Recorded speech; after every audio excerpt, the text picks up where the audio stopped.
시청자 여러분 안녕하세요. 탈북자가 이따가 인사할게요. 탈북자가 탈북하면서 힘들고 아팠던 경험을 탈탈 털어드리는 탈탈탈입니다. 안녕하세요. 안녕하세요. 네, 오늘은 게스트로 유진님이 나오셨고요. 그 다음에 저희 베나TV의 인기쟁이시죠? 울미아님이 1일 MC로 함께 해주셨습니다. 네. 문미아님이 저 베나TV 촬영이 너무 좋다고 하면서 유진님께 계속 촬영을 같이 하자고 부탁을 하셨다고. 네, 저희가 두 분이 어떻게 아시는 사이인지는 2부에서 여쭤보도록 하고요. 1부에서 제가 이제 인터뷰를 하면서 굉장히 놀랐어요. 함경남도의 돌격대에서 7년 동안 복무를 하셨다고. 근데 이게 군대랑은 또 조금 다른 거라면서요.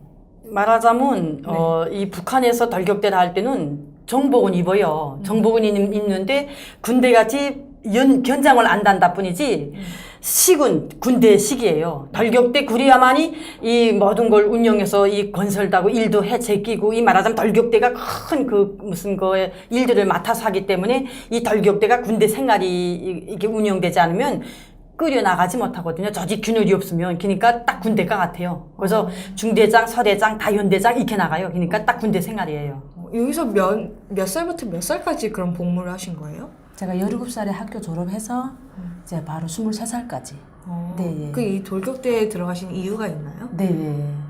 저희 북한에서는 평양에 가고 싶어 하는 게 이제 로망이거든요. 평양에 살고 싶은 게. 또 한 번이라도 가고 싶은 게. 근데 저 같은 경우는 이제 학교를 졸업해서 평양에 정말 가고 싶어서 첫째 로망은 이제 군대였어요. 군대.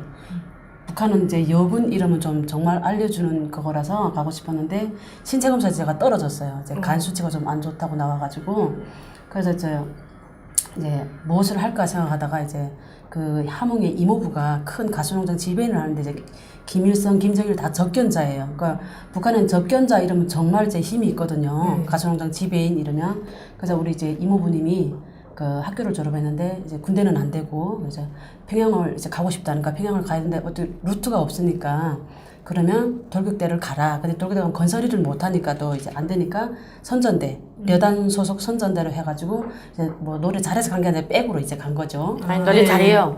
노래 잘해요. 노래 백으로 이제 가가지고 가서 뭐 이제 그날 저희는 여단 소속 그냥 선전대로 7년 동안 이제 복무하면서 아까 말씀하던 것처럼 이제 딱 다른 거는 군대는 나라를 지키는 이제 그거고 이 돌격대는 이제 모든 이제 이 북한의 건설, 건설 쪽이죠. 그러니까 뭐 연장 이런 건 좀 이름만 다르다. 분대장, 소대장 이런 건 같은데 이제 건설, 나라 지키는 거 요것만 다를 뿐이죠. 여기서 선전대로 일을 하셨다고 했는데 그러면 7년 동안 이 선전대에서 일을 하면서 어떤 게 가장 기억이 나나요? 기억에 남았던 저희가 더더욱 이제 저희 같은 건 선전대잖아요. 그러니까 아침 일찍 새벽 4시에 일어나서 저희는 이제 그 통일거리, 강북거리 그쪽에 있었거든요. 한참 그 건설을 할 때. 경제선동 한다 소리가.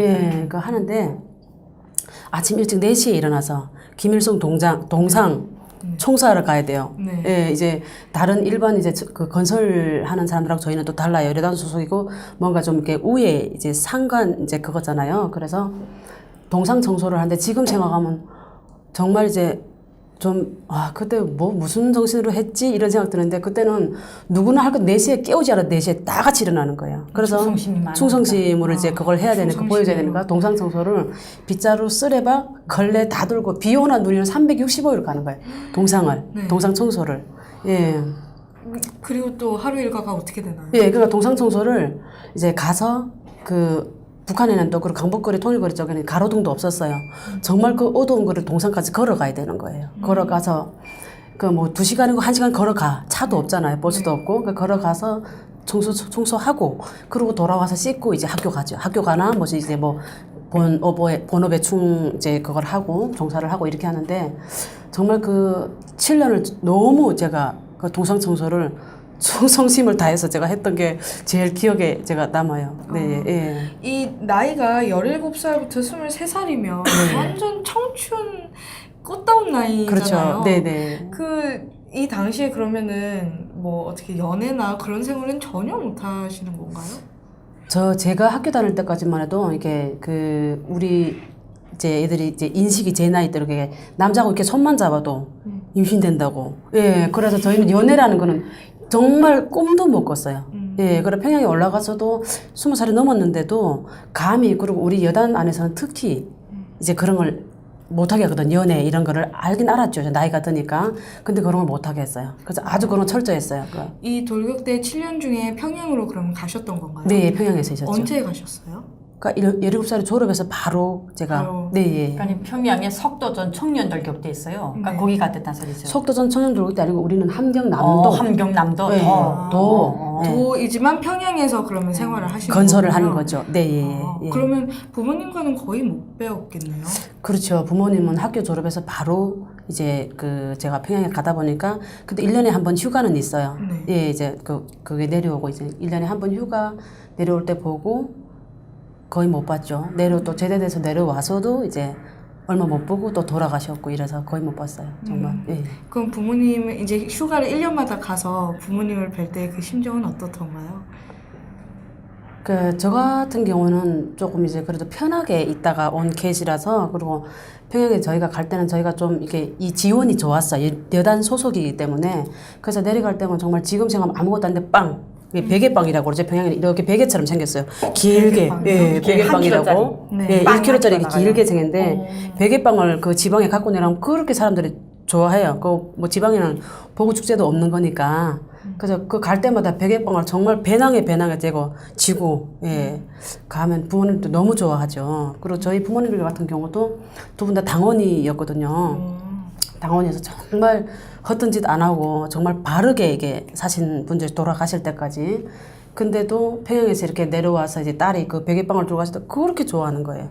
예, 그리고 김일성 시대는 저희도 좀 못 산 거는 아니었거든요. 김일성 시대는 저희는 좀 살았어요. 예, 살았고 그럼에도 평양은 가고 싶어도 갈 수 없는 이제 곳이기 때문에 딸이 평양에서 근무한다는 자체가 이제 영광스러운 거예요.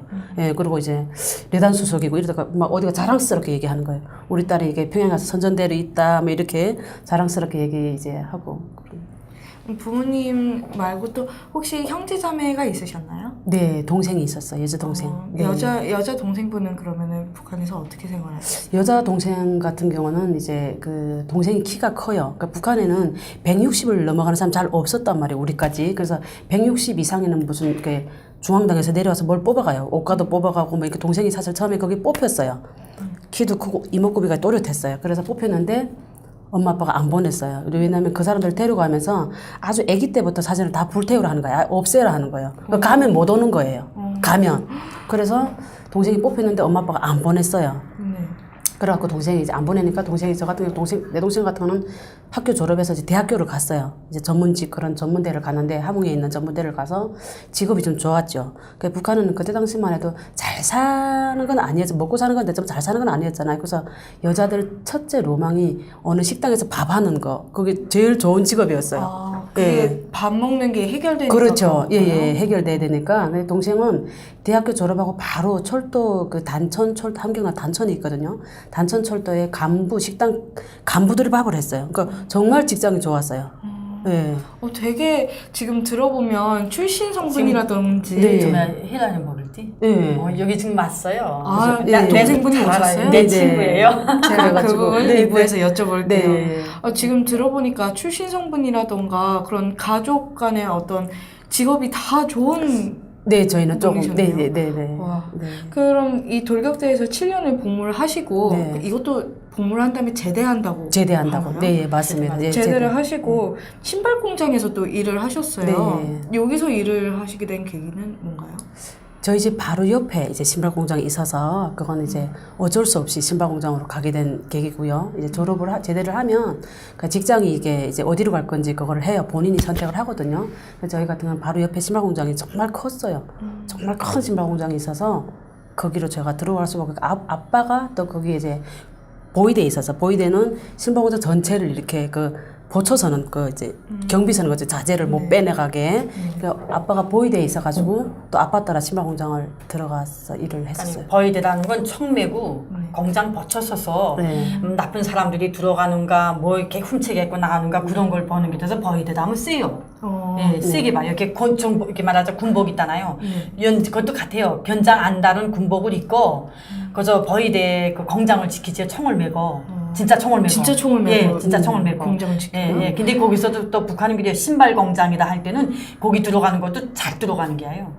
예, 그것도 앞면이 있어야 신발 공장 들어가요.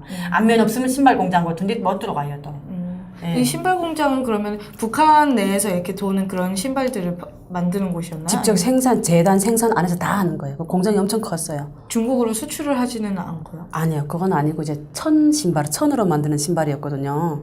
그래서 이제 담장에 놓고 보이대가 있었던 이유는 그 안에 자재를 빼갈까봐 이제 담장이 정말 높았어요. 그러니까 담장으로는 못 다녀요. 그러니까 보이대를 통과해야지 자재를 빼나가고 했는데 그래서 이제 그렇게 생산해서 북한 내에서만 짓는 거죠. 천 신발, 천 솜신발, 천으로 만든 솜신발, 그리고 천 신발. 네, 이렇게. 천 신발이라 할 때는 여기서 보지 못했어요. 난 한 번도. 아 그래요? 네, 이게 없어요. 운동화 같이 네. 생기지 않고 네. 이 코가 없어요. 이거 끼는 코가 없이 이거 지금 비닐 구두고 되게 동그래요. 그 저게 동그랗게 근데 생겼어요. 그게 천으로 예, 만들어진 예, 천으로. 거예요? 그러니까 북한 말로는 편리하게, 편리해. 편리하다 그래요. 아, 편리하. 편리화. 네. 편리화. 편리하게 신는다서 편리하다. 신발 이름이 편리화예요. 예, 예, 편리화.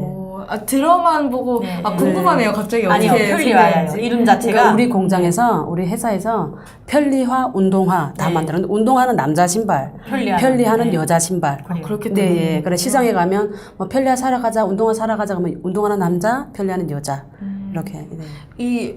이 신발 공장에서 거의 6년, 20대 후반을 다 여기에서 생활을 하셨어요. 네, 예. 기억나는 일들, 어떤 일들이 있나요? 저는 이제 그 신발 공장에 들어가서부터 좀 생활이 안 좋았어요. 북한에 배급도 잘 안 주고 이런 현상이 좀 아, 있었거든요. 이게 몇 년도죠? 신발 공장에서 일을 하신 거? 그러니까 한국 신발 공장? 아니 북청에 북청. 예, 예. 김일성이 돌아간 해에 그 몇 년도지? 94년도. 네, 예, 94년도. 그때 네. 그 해 김일성이 돌아가면서 이제 북한이 급작스레 이제 조금 이제 하락을 했어. 배급도 잘 못 주고 이런 경우가 있었는데 저 같은 경우는 신발공장 들어가서 아빠가 보이대에 있다 보니까 그 골이라 그러죠. 골 여기는 골이라 하는지 뭐라 하는지 모르겠는데 신발공장 골 이러면 알루미늄으로 만드는 그가 이 그 뭐라 흉타, 그러죠? 신발 찍는 흉타가 있어요. 아, 예, 네. 거기에다 신발을 천을 씌워서 이렇게 신발을 만드는 거거든요. 근데 이거 없으면 신발을 못 만들어요. 근데 저 같은 경우는 아빠가 보이대에 있다 보니까 그 자재를 밖으로 다 빼와서 집에서 신발을 만들어서 가마에다 찌고. 아, 그러셨어요? 네, 예. 공장에서 안 만드시고? 네, 예. 그래서 그래야 돈을 버니까. 따로 개인적으로 이제. 네, 예. 그러니까 다른 사람들은 꿈을 못 꾸죠. 그거를 골 자체는 그거는 잡히면 정말 총살이 나갔거든요. 그 나라 재산이잖아요. 근데 그거는 저는 이게 신발 사이즈별로 다 빼서 집에 갖다 놓고 집에서 해서 큰 쇠가마에다 신발을 쪄야지 완성이 되니까 쪄가지고 이제 장마당 가서 파는 거죠. 예, 그렇게 해서 저는 생활을 거기 제일 좀 기억에 남았어요. 그럼 공장에서 일을 하신 거 외에도 이제 장사를 네, 하신 거군요. 네, 신발 장사. 네. 이 장사하시면서는 어떤 일들이 있었나요? 장사하면서 북한엔 차가 없다 보니까 제가 350, 370km를 걸어 다녔어요.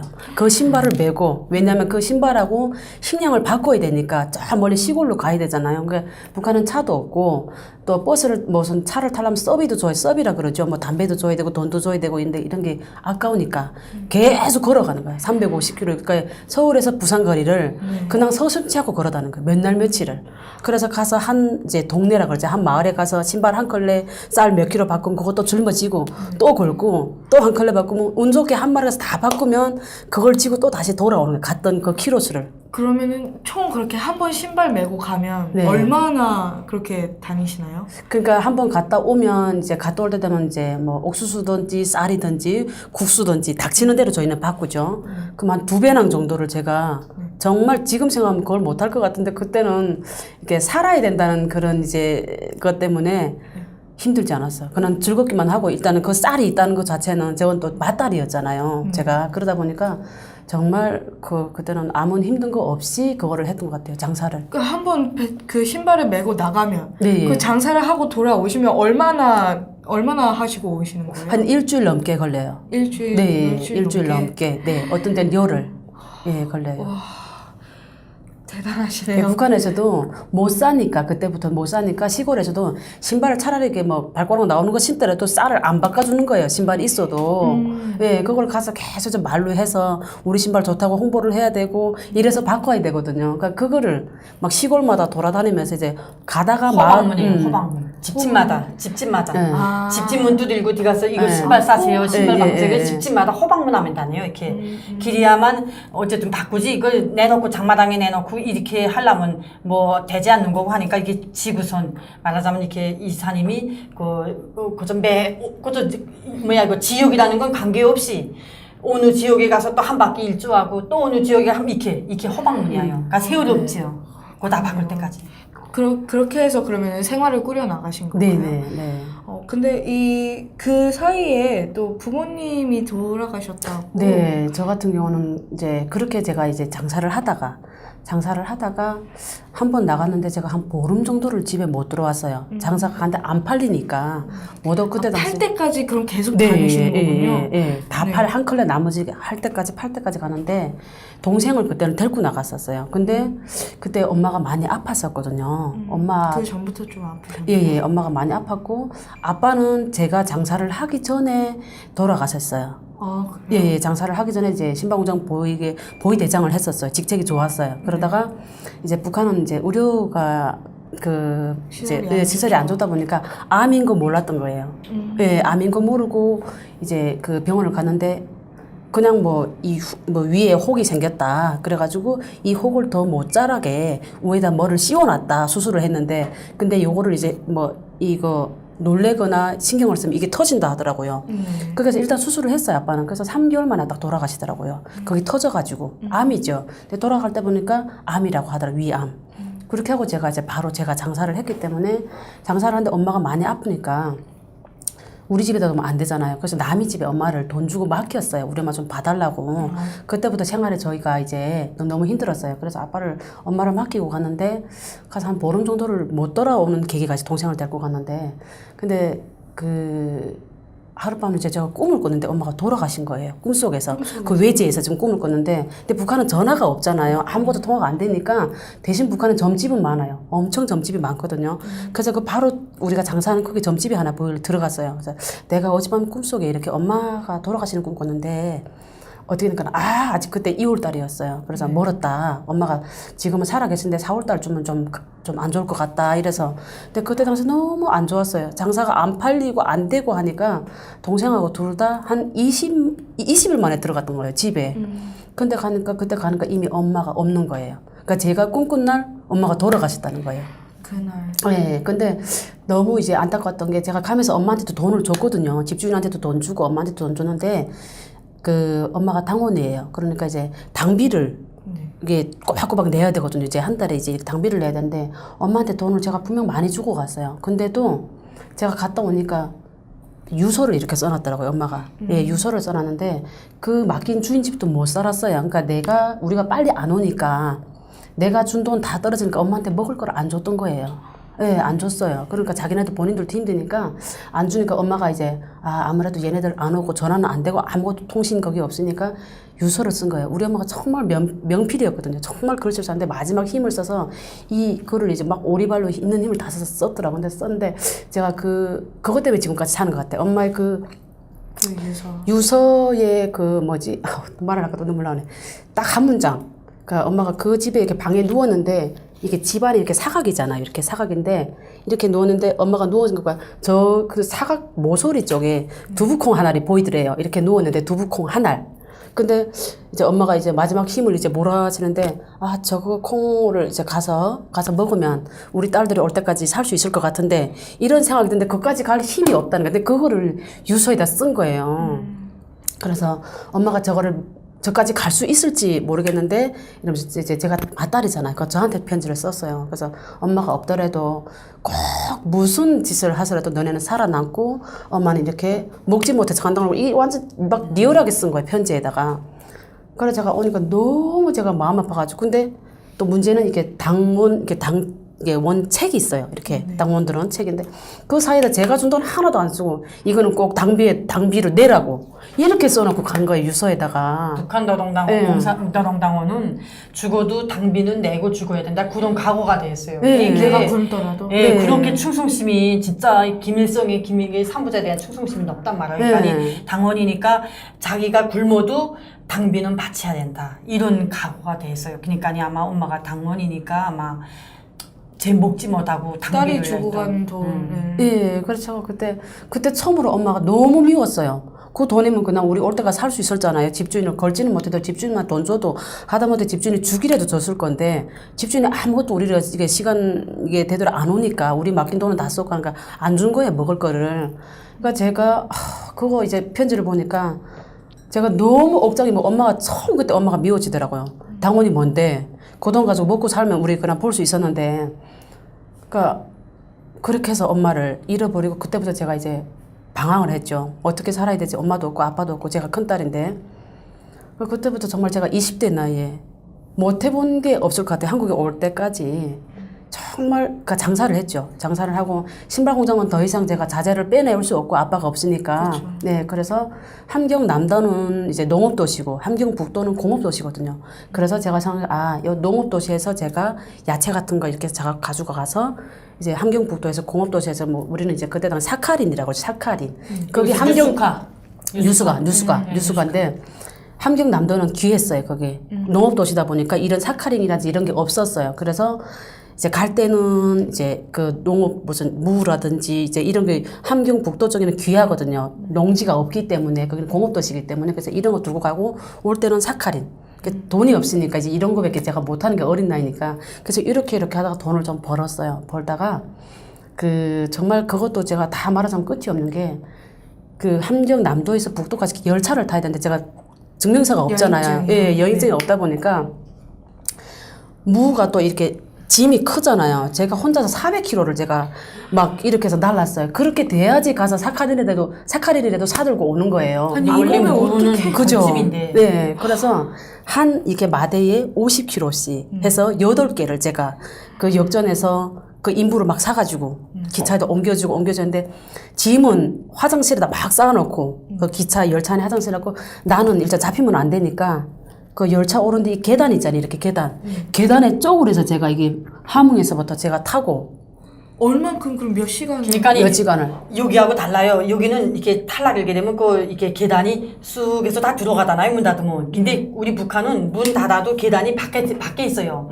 그러니까 문 닫은 때문에 사람이 안 보이게끔 그 바깥에 계단이 지금 앉아 매달려 간다 소리지. 네. 그럼 달리는 그래, 기차에 달리는 기차에 그 계단에 밖에서. 있었던 예, 거예요? 네. 여기는 내 보니까 열차 많이 타봐서 아는데 여기는 보니까 밭에 차가 또 날린 박에 문촉 닦이면 계단까지 안 하고 쓱딱 계디가 자동식으로 들어가더라고. 근데 저희는 문 안에 있죠. 예, 계단이. 근데 예. 우리 북한은 도출돼 있어요. 밖에. 문이 예. 닫히면 계단이 바깥에 그냥 거죠. 이렇게 춘게 세 칸이 있어요. 세 칸이 있는데 거기 계단에 앉아서 문 닫힌 거 바깥에서 매달려 갔다 소리 있죠. 잘못하면 떨어지죠. 떨어지죠. 예. 엄청나게 위험한 거예요. 계단도 쪼그리고 제가 그 어떤 때는 막 몇 날 며칠 가요. 거기서 이제 단천에서 청진까지 그쵸, 몇 가거나 시간 만에 가는 게 몇 시간 만에 아니죠. 가는 게 아니니까 그러니까 그렇게 하고 또 어느 역에 가면 또 내렸다 쉬었다가 안 그러면 잡히니까 열차 안에서는 이제 증명서 때문에 저희 함경 남도 사람들은 함경 북도로 가기가 힘들거든요. 국경이에요. 국경 지역이니까.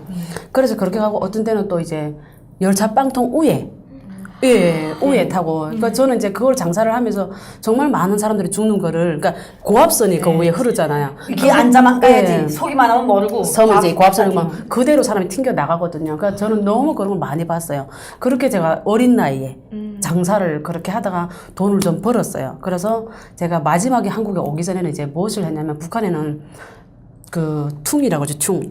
구리. 구리요? 구리. 예, 구리는 정말 이거는 사형감이거든요. 구리는 사형감이에요. 그래서 근데 너무 이제 제가 어린 나이 힘이 딸리는 거예요. 이런 무슨 야채 장사를 하니까 그러니까 돈 좀 벌었겠지 이제 좀 쉬운 거 하려고 구리 장사를 제가 했었어요.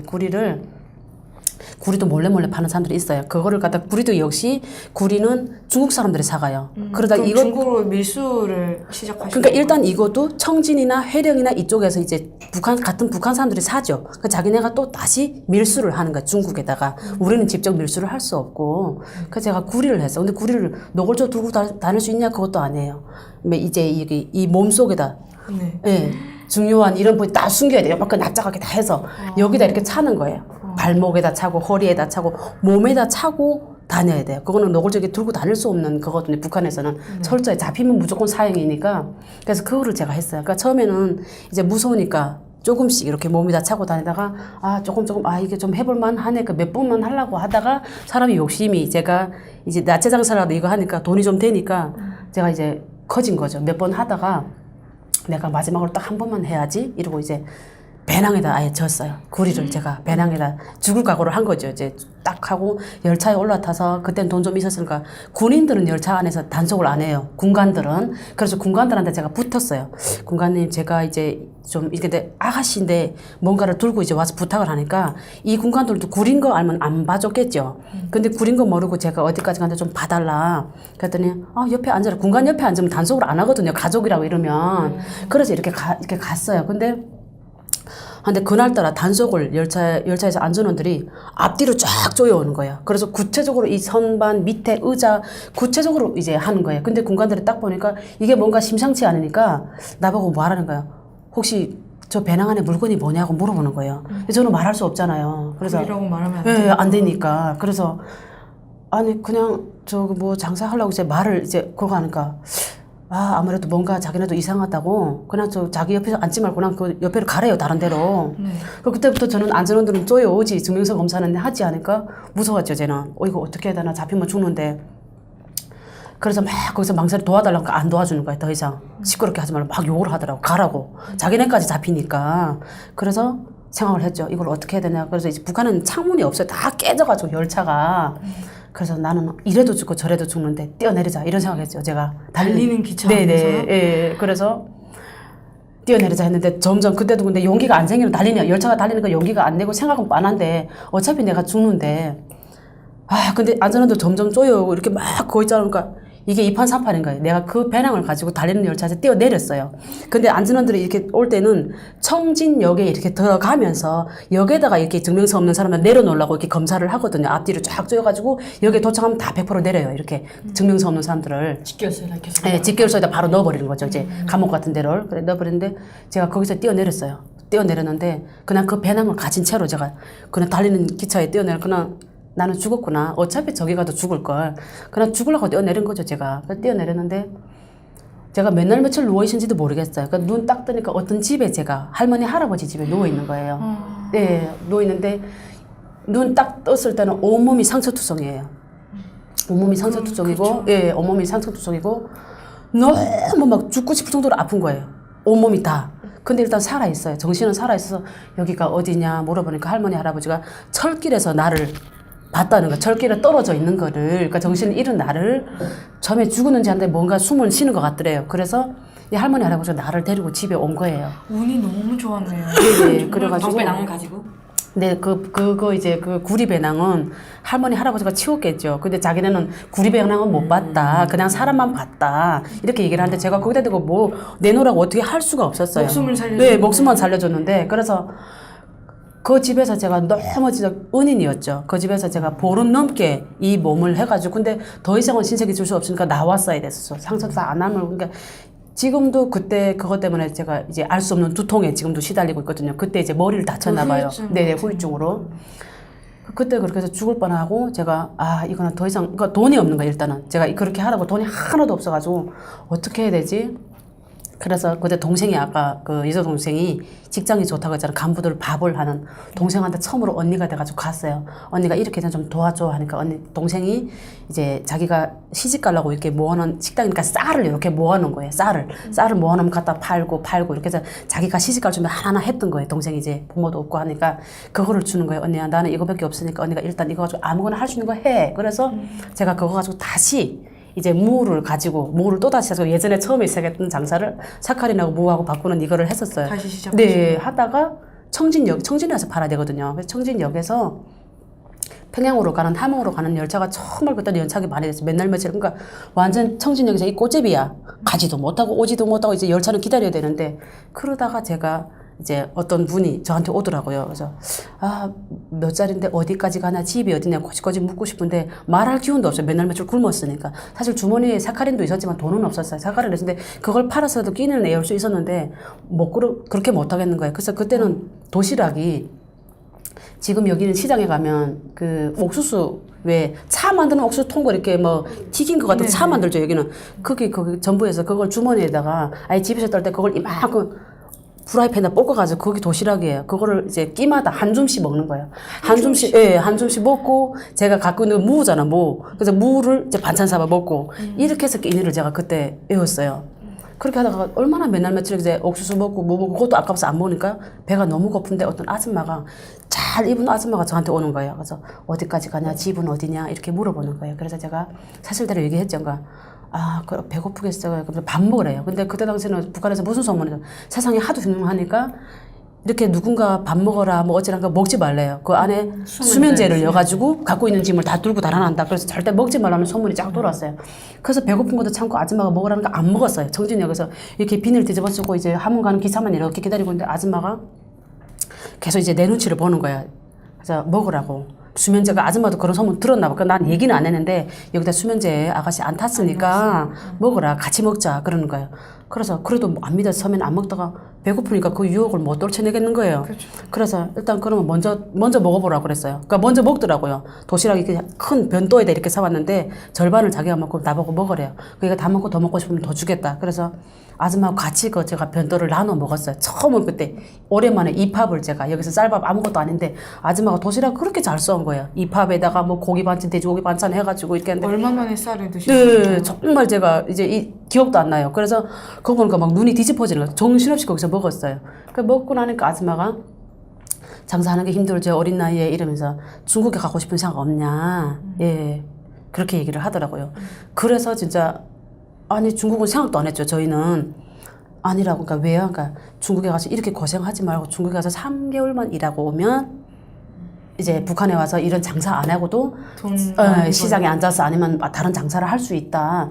그때는 선택의 여지가 없고 너무 힘드니까 그 말을 처음에는 안 믿다가 아줌마 말에 딱 마지막에는 그래 죽어야 한 번이지 뭐 이렇게 하고 이제 제가 거기를 아줌마 따라갔어요. 아줌마가 계속 그럼 설득을 하시는 설득을 했죠. 예. 한 2시간을 저를 앉아 설득을 가면 혼자 가는 게 아니라 어디에 가면 너 같은 아가씨들아 다 있다. 걔네들 같이 가면 돼. 그러니까 그 말에 제가 조금 이제 마음을 열었죠. 그래 그럼 가봅시다. 그래서 청진역에서 어디 벗어서 가니까 나 같은 아가씨들이 10명 있는 거예요. 10명. 그 당시 나이가 그럼 30이셨던 거예요? 아니죠. 29이었죠. 29살. 예, 29살. 예. 네. 그러니까 나 같은 아이들이 거기에 많은 거예요. 예. 많아가지고 30살에 이제 거의 29 넘어가는 해였죠. 그 아줌마를 만나가지고 보니까 좀 이제 안도의 믿음이 가더라고요. 얘네도 일하러 가네? 이런 생각 때문에 믿음이 가는 거예요. 그래서 쉽게 그래 다 같이 다 나처럼 이제 하니까 우리 중국 가서 몇 개월만 고생하고 오자.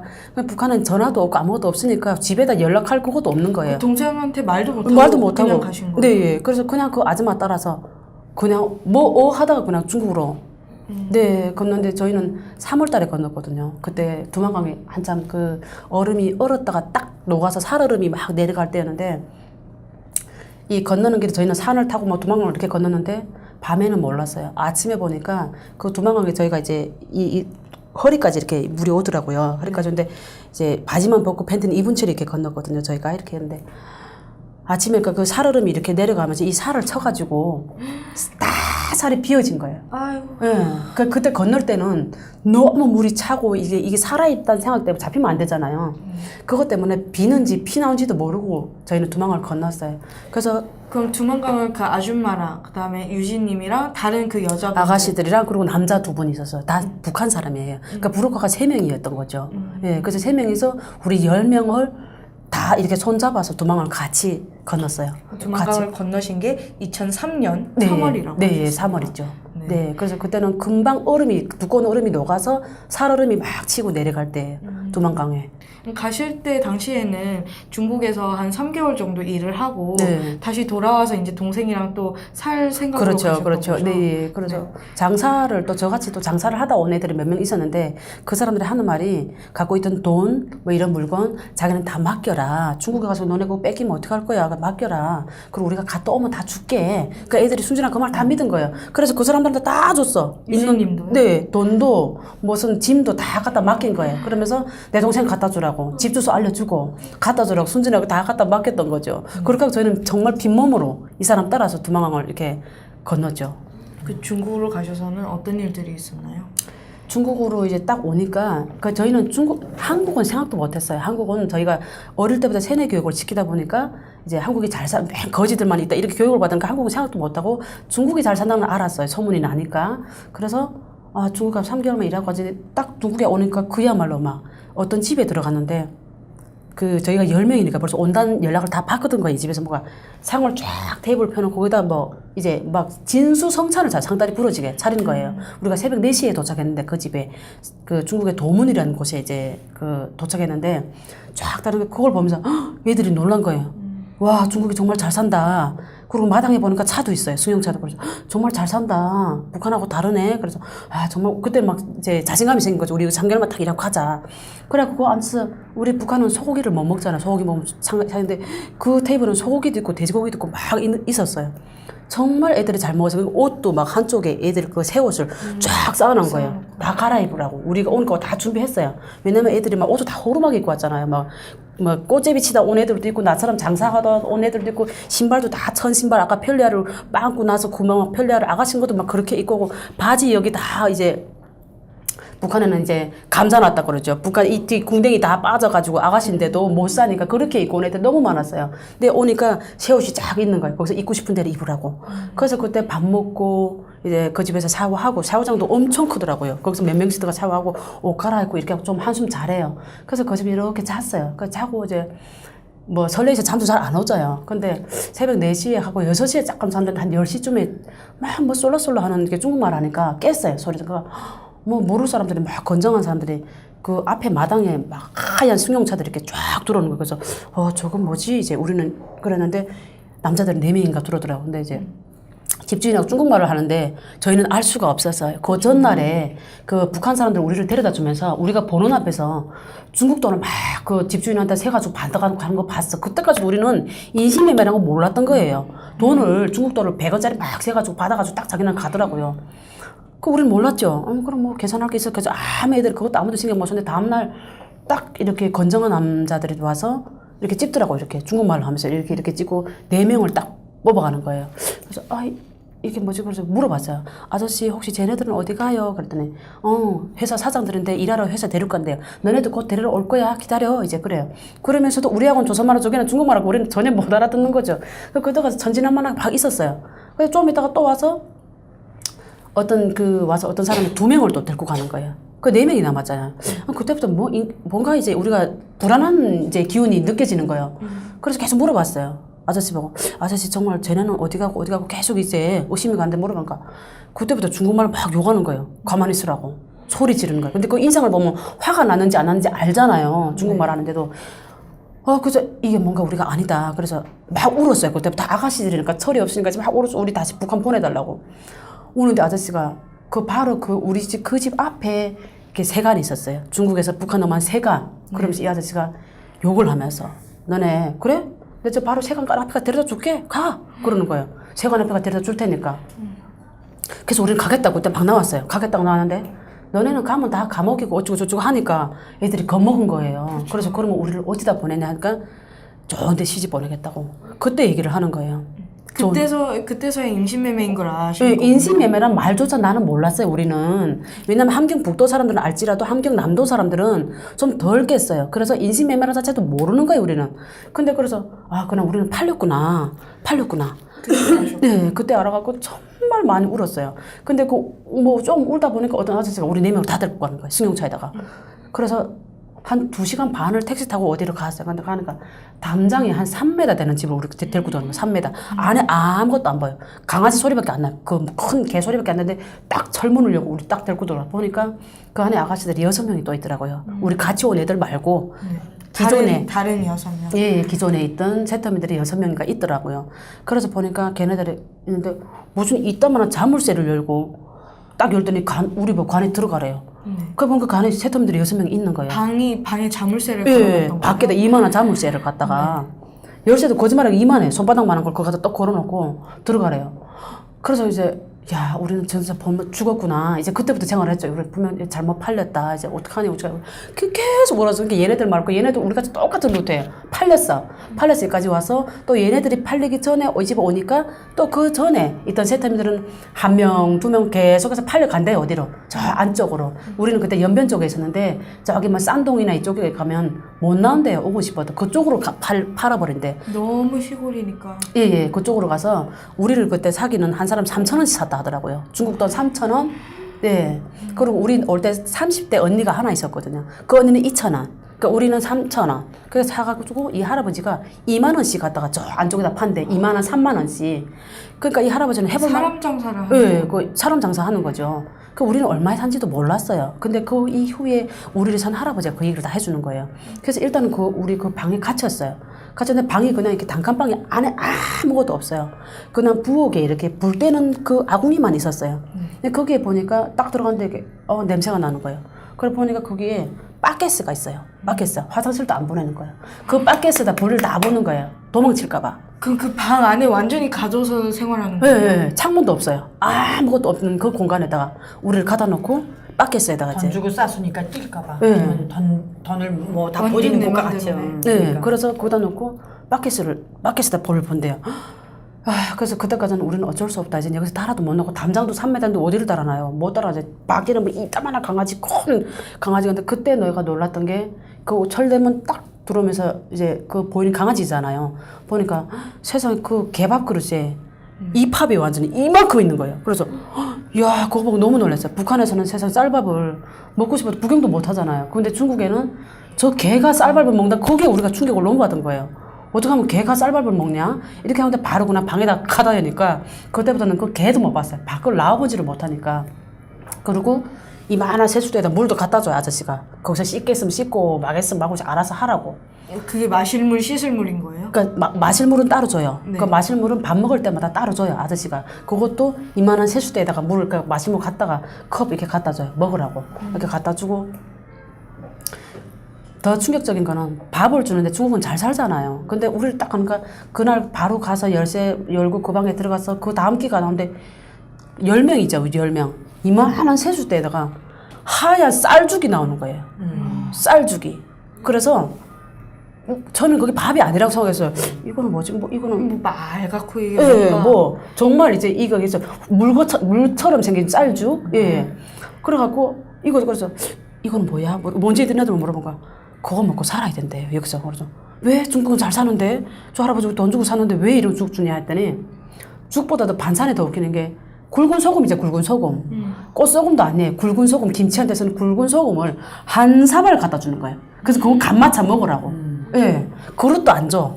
그냥 이만한 세수대에다가 숟가락으로 알아서 퍼 먹으라고 이렇게 주는 거예요. 짐승보다도 못하게. 예. 그러네요. 아까 그 강아지 밥보다도 못한 못하죠. 못하죠. 그래서 정말 그때는 매일 울었어요. 잠도 못 자고 매일 울었어요. 우리가 왜 왔을까? 그때 다시 이제 그 팔리기 전에 그 도문에 도착했을 때 그 집에서 차라리 그 세간으로 그냥 건너갔을 거. 이 생각을 너무 많은 후회를 한 거예요, 우리가. 그래서 계속 오니까 할아버지는 막 난리를 부르고 조용해라 그러고 밖으로 소리 나간다 그러고 조용해라 그러고 하는 거. 계속 죽을 거기서 먹었어요. 한 달 넘게 이제 죽에다 굵은 소금에다 그걸 먹었던 거예요. 제대로 씻지도 못하고 먹지도 못하고. 그러다가 그때 어떤 이제 그 할아버지가 근데 웃기는 거는 저녁마다 와서 한 명씩 데리고 가요. 니 와라. 그래서 자기 방이 따로 있어요. 저 열쇠 열고 자기 집 붙었는데 그 한 명씩 지가 데리고 자는 거예요. 그 할아버지가. 근데 그래서 그때는 어쩔 수 없어요. 뭐 달아날 수도 없고 안 그러면 죽이겠다고 하니까 거기 따라갈 수밖에 없는 거예요. 그러다가 어느 날, 인권유리? 네, 예. 그러다가 어느 날에 자기 친구를 한 명 데리고 오는 거야. 다 우리는 벌써 열쇠 요리노처럼 애들 다 졸아갖고 엄청 막 이렇게 했어요. 가만히 있어야 돼. 소리만 나면 밖에서. 근데 자기 친구를 딱 돌아다니 골라. 아주 뭐 골라. 10명 상품. 네, 골라. 북한 녀석 놀이기계 상품이에요. 예, 예. 그래서 골라. 이렇게 인신매매 당하는 사람이 많다는 거잖아요. 많죠. 많죠. 많죠. 네, 많죠. 그래서 그 친구분이 딱 돌아더니 그 자기 친구분들 그 할아버지가 골라 이러고 그러니까 이제 친구가 그러면 일단 네가 나가 있어라. 그러니까 네가 나가서 내가 여기서 알아서 고를게 이렇게 하고 그 자기 그 집주인을 내보내더라고요.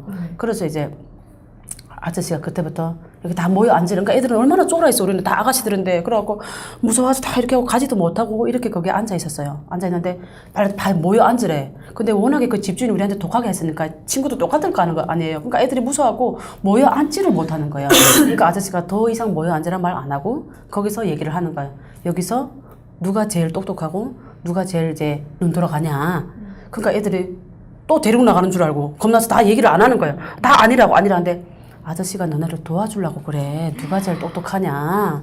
나쁘게 생각하지 마라. 집주인이니까 내가 친구지만 얘기를 하더라. 친구지만 너네가 그때 그 아저씨가 밥 먹는 타이밍에 들어왔어요. 그 죽 먹는 거 보고 아저씨가 너무 충격적이에요. 친구지만 내가 너네가 저렇게 먹으니까 이제 좀 김치라도 애들 좀 갖다 줘라. 그리고 처음 김치 들어왔어요. 그 친구 온 날. 그게 얼마 만에 먹은 거였나요?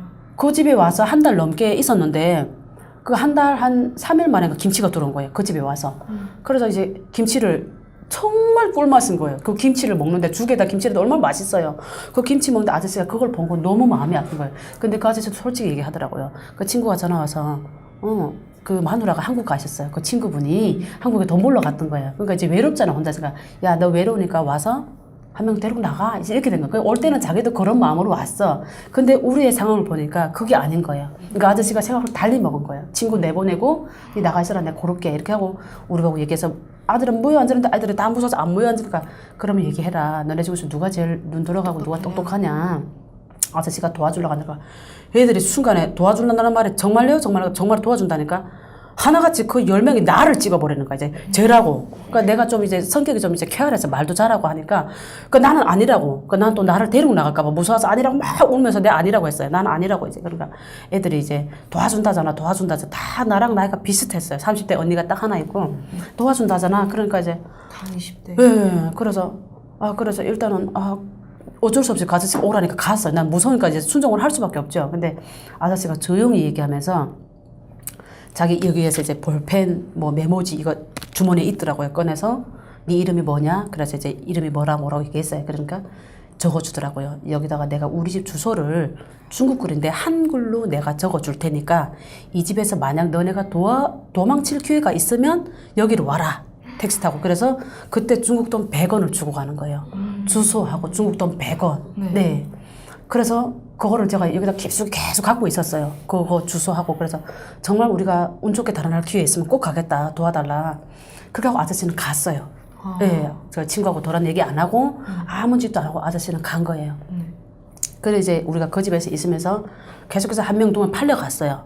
그러다가 마지막에 이제 6명이 남은 거예요. 4명이 팔려고 6명이 이제 거기에 이제 있었어요. 5명이 있었구나. 5명이 있었는데 애들이 거기서 계속 울 거 아니에요. 날이 지나면 갈수록 우리가 못 살 것 같은 거야. 그러니까 계속 우니까 이 아저씨가 시끄럽다면서 방을 옮겨야 되겠다는 거예요. 다른 데로. 그러니까 밤 12시에 아들 또 무슨 조폭 같은 남자들 다 해갖고 앞뒤로 해갖고 우리를 다른 무슨 이상한 집으로 옮겨버리더라고요. 집 자체를 네, 집 자체를 옮겨버려. 밖으로 나가가지고 옮겨봐서 밤 12시에 집을 방을 옮겼어요. 그때부터는 아예 그냥 할아버지가 거기도 단칸방이었어요. 이렇게. 근데 할아버지가 딱 제일 이렇게 첫 번째 눕고 우리가 쫙 누워야 돼. 그 단칸방에. 그때도 그 할아버지가 정말 저는 그 마음 아픈 게 그때도 우리는 이제 할아버지 시키는 대로 할 수밖에 없잖아요. 밖으로 문 다 잠겨 있고 할아버지가 전화로 뭐 하면 사람이 와서 문 열고 또 이렇게 뭐 이렇게 하고 이렇게 했는데 밥도 다 갖다 주고 그때도 똑같은 생활이었죠. 그리고 그 집은 당연히 창문이 있었어요. 요만한 창문 하나.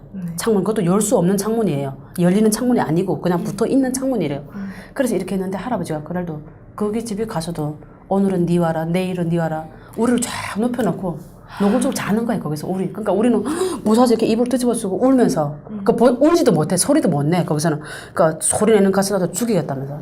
그때 겨울이었잖아요. 4월달 박칼을 이렇게 큰 털 그걸 건데 거짓말도 칼도 이만한 거 아니에요. 이따만한 칼을 이게 이렇게 좁은 이렇게 칼을 이만한 걸 여기다 품고 다녀요. 항상 그 할아버지가. 그 할아버지가. 예. 그래서 네 오늘 와서 안 오라 할 때는 이 칼을 뽑아들. 내가 너네를 그때 얘기를 하는 거야. 니는 3,000원 주고 샀고, 니는 2,000원 주고 샀고, 니도 3,000원 주고 샀고, 그래서 자기 소유물을 한 거야. 안 오면 죽이겠다. 예, 안 오면 죽이겠다. 완전 물건 취급. 네, 그러니까 우리는 애들이 울면서 그 한 애는 이제 안 가겠다고 하다가 발로 막 있는 데를 여기 이제 얼굴 앉아 있는 거 차가지고 이 코피 터지는 데도 제 옆에 오라는 거예요. 코피 제가 닦으라고. 코피 터지는 데도 데리고 자더라니까요. 그렇게 해서 우리가 그 집에서 몇 날 며칠 있었어요. 그러다가 사람이 우리가 이제 오기가 생기잖아요. 야, 우리가 6명인데 저 할아버지 죽이자 우리가. 우리 6명에서 못 죽이겠나. 우리 이렇게는 살 수 없다. 그래가지고 6명에서 작당을 한 거죠. 죽이자 우리가 그거는. 근데 어떻게 죽이냐. 근데 할아버지가 그거는 있었어요. 하룻밤씩 데리고 자면 다음날은 데리고 나가서 옷사 입혀서 데려보내고 옷사 입혀서 데려오고 이거 했었어요.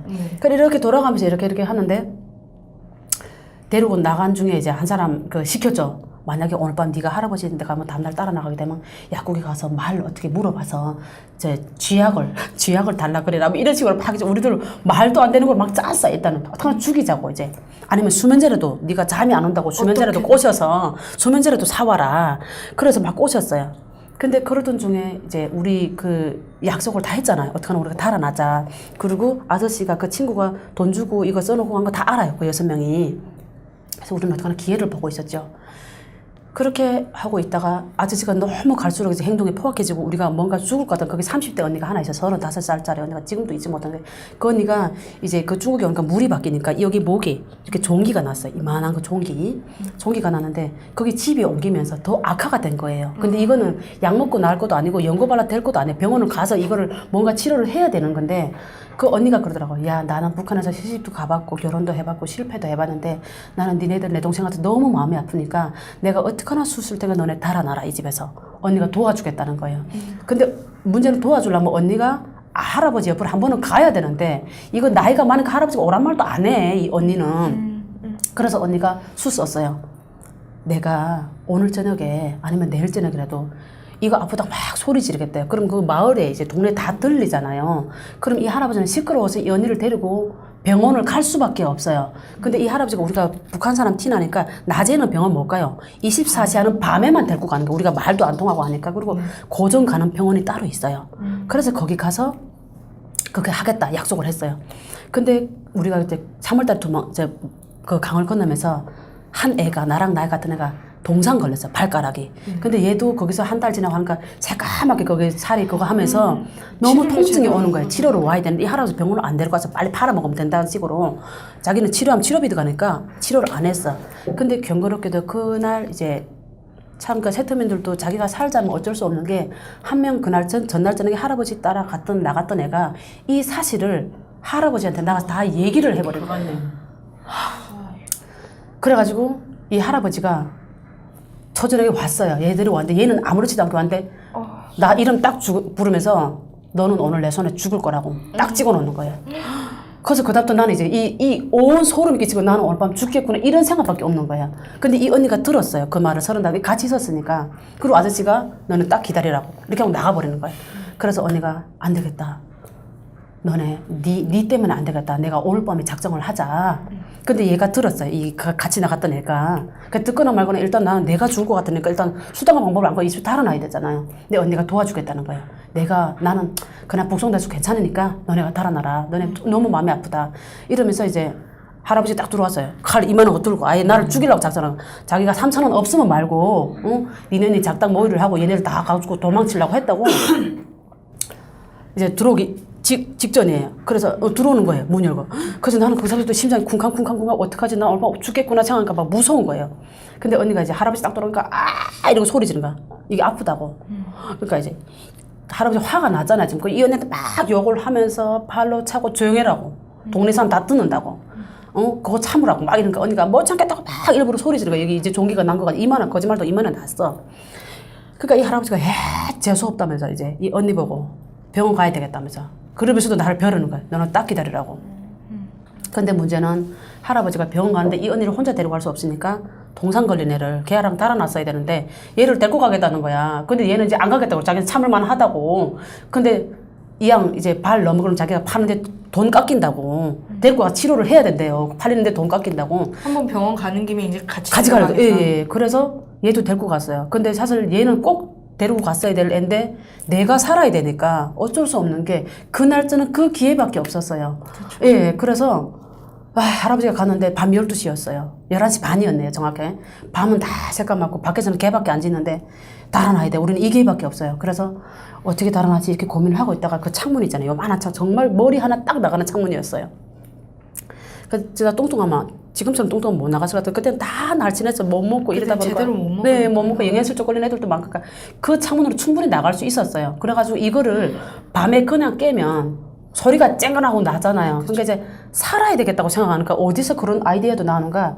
그 집안에 신문이 있었어요. 그래서 신문을 그 물로 유리창에다 이렇게 해갖고 막 여러 장을 붙여서 그 창문에다가 붙이고 이거를 이제 내가 깼어 이렇게 하고 이제 깼어. 그러니까 밤에 그러니까 소리가 덜 나잖아요. 네, 그러니까 덜 나고 이제는 그러니까 유리창이 다 깨지지도 않았어. 이렇게 하다 보니까 하여튼 어딘가는 머리는 빠져나가고 다 깨진 거예요. 그래서 일단 거기로 빠져나갔어. 그러다 보니까 4명이 빠져나간 거예요. 근데 한 사람은 정말 데리고 안 갔다 싶었던 그 할아버지 따라갔던 말했던 애가 여기 따라 붙은 거예요. 얘가. 그래서 나는 니를 안 데리고 가겠다. 그러니까 니는 따로 가라. 자기가 잘못했다면서 자기도 어쩔 수 없었다면서 막 비는데 그래서 안 데려가고 싶어서 내가 너무 화가 나니까 그 애들도 니는 떨어져라고 막 그랬어요. 근데 밤에 나가서 옥신각신 할 시간이 없었던 거야. 할아버지가 오니까 그 어쩔 수 없이 지가 따라오는데 내가 뭐라 하겠어요. 그래서 그냥 내비뒀어요. 따라오는 거. 그리고 일단 애들 데리고 이제 제가 그 지나가는 그 이제 뭐 오토바이 같은 거죠. 쌀룬차라 그러는데 그거를 탔어요. 타갖고 그 읽어준 대로 그 아저씨 써준 대로 그대로 읽었어요. 그러니까 아저씨가 알았다고. 우리 손짓 발짓 이렇게 하면서 알았다고 그 장소에 우리를 데려다 주는 거예요. 그래서 일단은 탈출을 했어요. 그 아저씨가 우리 보니까 막 오는 거예요. 그 주인집 아저씨가 잘했다고. 잘했다고. 빨리 피해야 된다고. 이러면서 바로 택시를 이제 타고 우리를 한 2시간 반을 택시 타고 그 집에서 빠졌어요. 우리 4명을 데리고. 그래 빠져가지고 자기 친누나 집에다가 한 2시간 반 가까이 있더라고요. 거기다 우리를 맡겨놓고 본인은 다시 돌아갔어요. 왜냐면 할아버지가 올 거니까.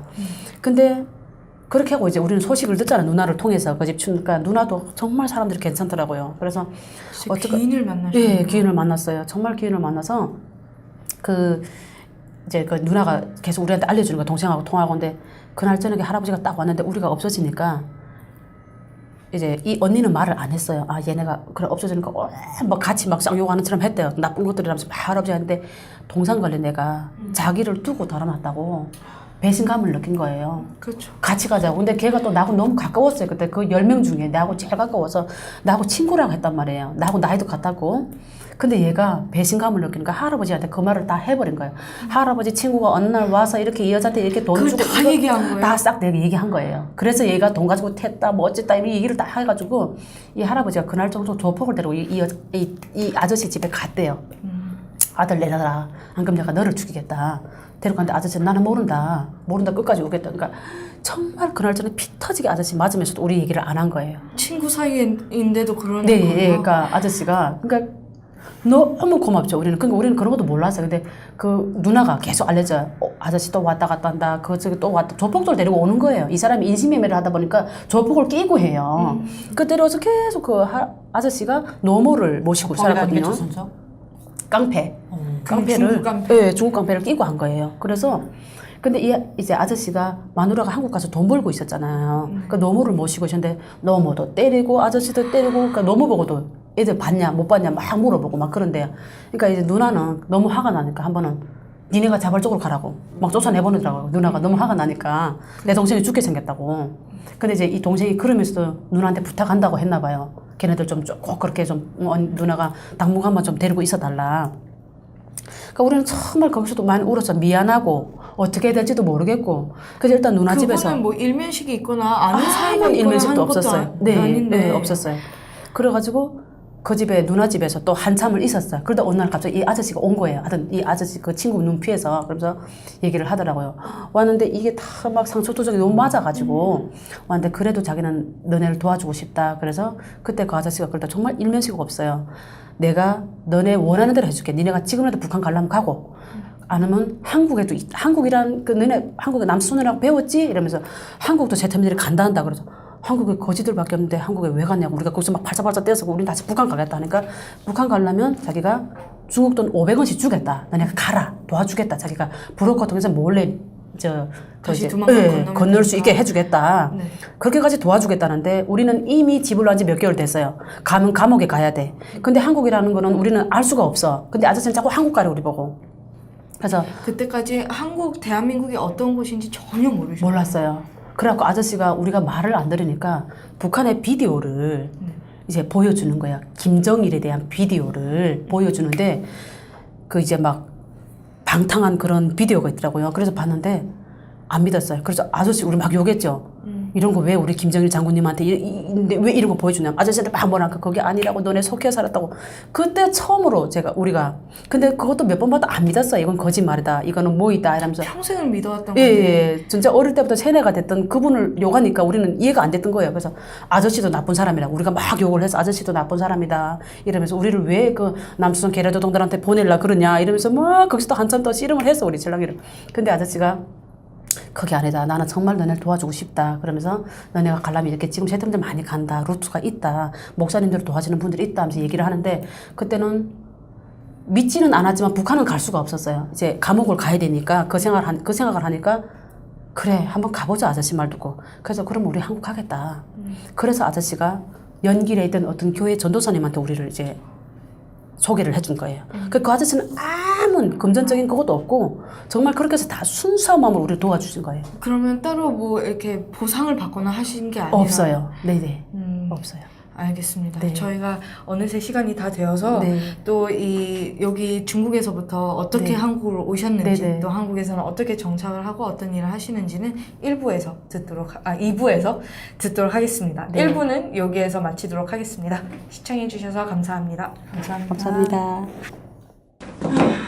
막 숨이 차다 막 뛰어는 게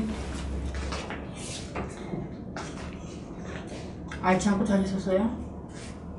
알기를 왜 알아? 알지 않고 서예 멍땅 해치다 나 완전 밑달된 것 같아. 알지 않고. 저는 펜타터 보고 이렇게 이름 쓴 사람 다 세트미는 줄 알았는데. 저희는 관계없이 다 이렇게 준비합니다. 지각생겼다.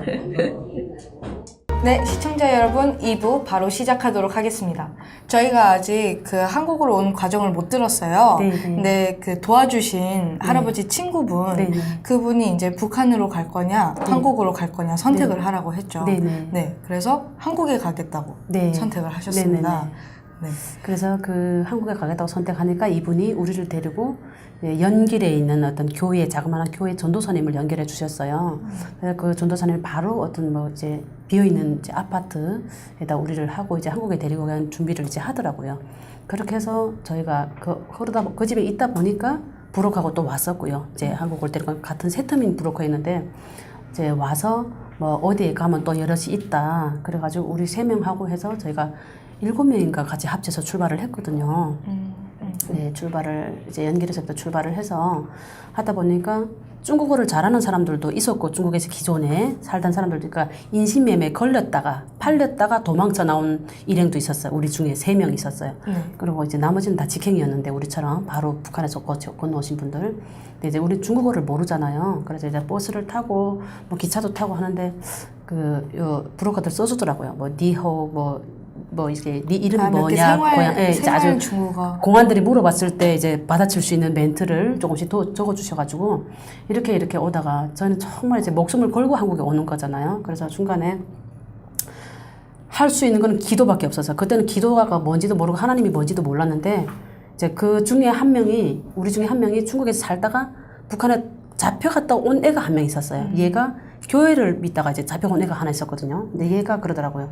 우리는 할 게 없다. 지금 가다가 잡히면 우리 죽겠고, 나 눈 감고 계속 기도를 하래요. 기도를 할까? 어떤 기도를 하냐? 무슨 도와달라 기도가 아니고, 공안들이 너무 많았어요. 이렇게 신분증 검사를 하는 중국 공안들이. 그러니까 그때마다 그 공안에 있다고 미리 이제 알려줘요. 부러가들 저 앞에 공안이 있다. 너네 내색하지 말아라. 그냥 태어나게 있어라. 이렇게 알려줘요.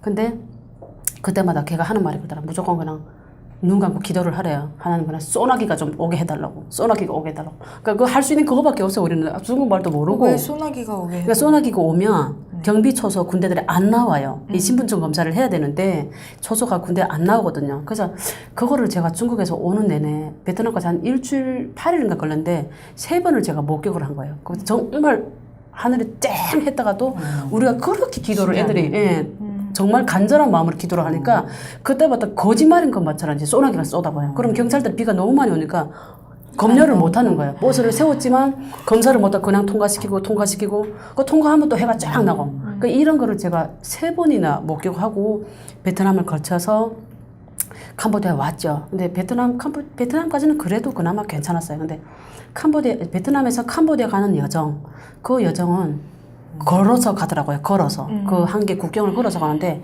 계속 산속으로, 길 없는 산속으로 가야 돼. 그러니까 라오스로 가는 게 아니고 우리는 캄보디아로. 네, 예. 그래서 산속으로 가다가 또 무슨 논길도 가고 밤을 계속 가야 되잖아. 낮에만 자야 되고 밤을 가야 되는데 거기서 정말 제가 지금은 이렇게 웃으면서 얘기할 수 있는데 그때는 제가 죽을 뻔했어요. 한번 이렇게 이제 가는데 캄보디아하고 베트남 국경 사이에 이렇게 뭐 늪이 있더라고. 늪이 있는데 늪 정말 길이 요만밖에 안 돼. 그러니까 양쪽이 다 늪이에요. 발 조금만 이제 삐끗하면 그냥 죽는 거예요. 그 빠져서. 그러니까 늪이 깊은 늪이에요.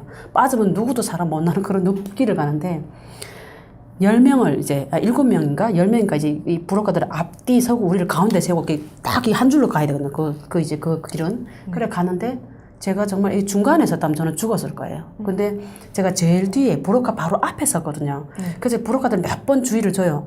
앞에 잘 봐라, 신경 써서 걸어라, 빠지면 죽는다, 계속 이제 얘기를 한단 말이에요. 근데 이제 너무 신경을 쓰다 보니까 가다가 제가 발을 헛디딘 거예요. 그래 가다가 이제 늪에 빠졌어요.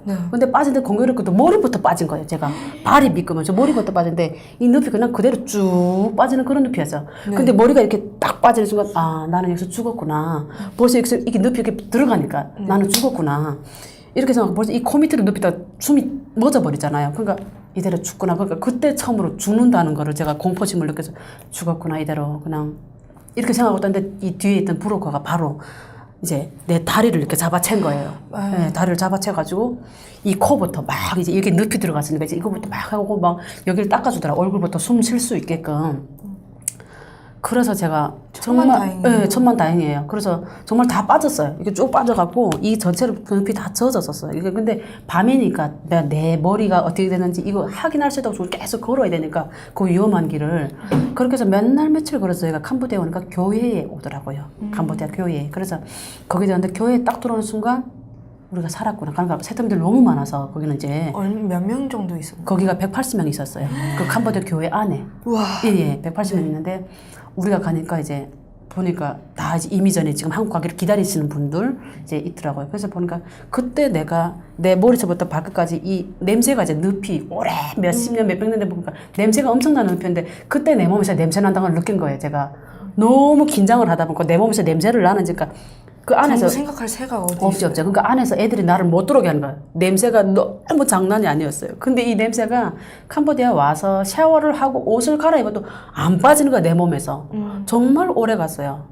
그래서 제가 이제 그 죽을 고비를 넘길 때마다 제가 북한에서 출발할 때 우리 엄마 그 유서가 있어요. 유서 했던 그 유서를 제가 계속 주머니에 넣고 다녔어요. 아, 그걸 가지고 오셨어요? 네, 유서를 갖고 다녔거든요. 제가 그때 죽고 싶을 때도 많았잖아요. 그때마다 그 유서를 읽으면서 나 살아야 돼. 내가 먼저 살아서 동생을 도와줘야 돼. 그러니까 엄마가 그거를 너무 절절하게 썼어요. 꼭 동생을 이제 살려서 같이 살아라. 그래서 그 유서를 계속 갖고 다니면서 이제 제가 그것 때문에 힘을 얻고 또 제가 힘들어서 나 더 이상 못하겠어 했다가도 그 편지를 읽고 하다가 마지막에 이제 그 베트남 거기 오다 보니까 유서가 그 늪에 빠지다 보니까 다 겉에 나달라다 해가지고 말려도 글자도 안 보이고 종이가 다 이렇게 오래되니까 이렇게 했다 보니까 결국 버렸거든요. 캄보디아에 와서 버렸어요. 제가 그 편지를. 그렇게 돼서 저희가 이제 캄보디아까지 이렇게 왔어요.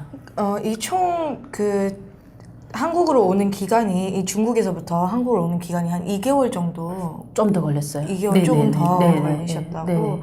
네. 이 교회에서는 얼마나 있었나요? 교회에서는 이제 한 달인가 30일인가 한 달 있었어요. 정도? 네네네. 거기에서 이제 한국 가기 직전에 네. 한국에 간다 뭐 이런 얘기 해요? 예, 하죠. 그럼 거기서 뭐 이렇게 한국에 대해서 좀 배우기도 하나요? 그때 배웠죠. 그때 배우고 이제 다 세터민들이다 보니까 각양각색이잖아요. 근데 애들이 그 쉽게 말하면 세요. 막 그 험난한 여정을 겪어오다 보니까 자기네끼리 막 싸우고 막 이러는데 정말 그때도 지금 생각하면 그 교회 목사님 정말 머리가 아팠어요. 그거 다 지잘났다고 하고 그 안에서 막 한국 가기 직전이라고 목사님이 계속 얘기를 해요. 여기서 기도하고 조용히 있다 보면 한국에서 데리고 간다 이 얘기를 계속 말씀을 하세요. 근데도 애들이 막 초조하고 막 이러다 보니까 그 안에서 막 말썽을 부리니까 자기네끼리 싸우고 어쩌고 180명이 오죽하겠어요 거기서. 그래서 거기서 이제 한 달 정도 있다가 거기 있다 보면 한 7명씩 국정원에서 가짜 여권을 만들어가지고 데리고 가요 거기서. 예, 데리고 가서 뭐 다 거기서 바로 국정원 갔어요? 아니죠.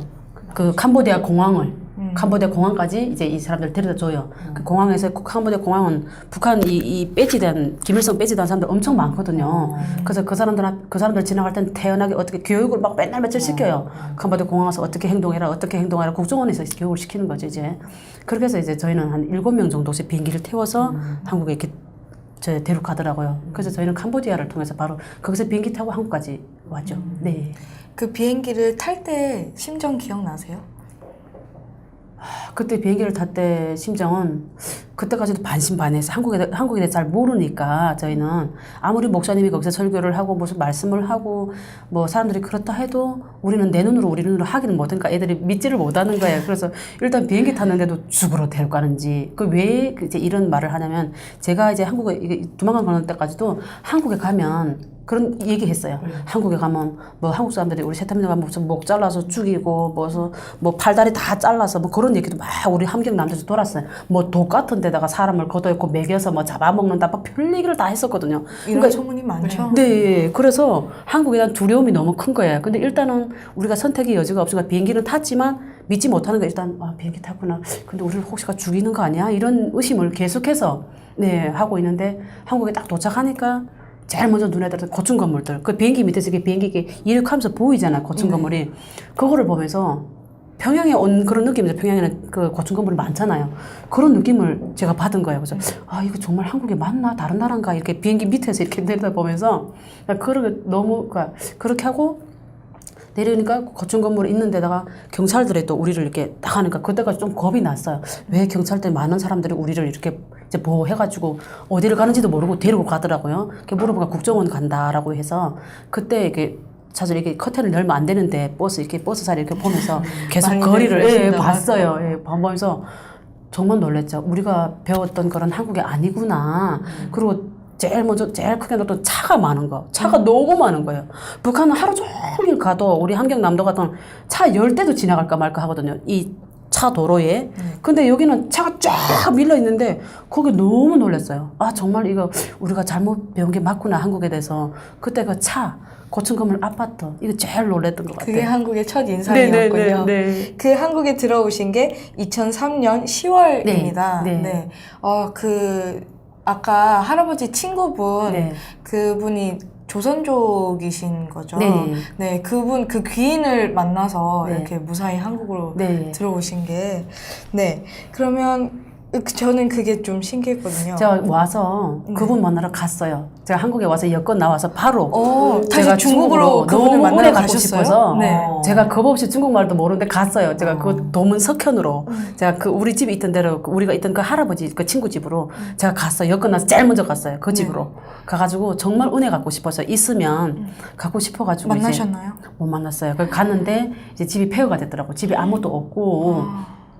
그래가지고 이제 누나 집 가려고 하는데 누나도 통화도 안 되고. 이번에 중국 지사님랑 중국 갔을 때. 아니 그때는 말고 그때 그 처음에 와서 여권이 우리 때는 지금은 초기에. 여권은 바로 나서 우리 때는 6개월 만에 여권이 왔었거든요. 근데 여권 나와서 제가 제일 먼저 했던 일이 그거예요. 그거 겁 없이 그 사람 은혜 갖고 싶어서 거기 갔었어요. 갔는데 없더라고요. 그래서 훗날에 소문 들어보니까 그 어느 날 갑자기 다 이제 실종이 됐대요. 그러니까 사람들이 모르니까 그 할아버지가 이 사람들 해친 거예요.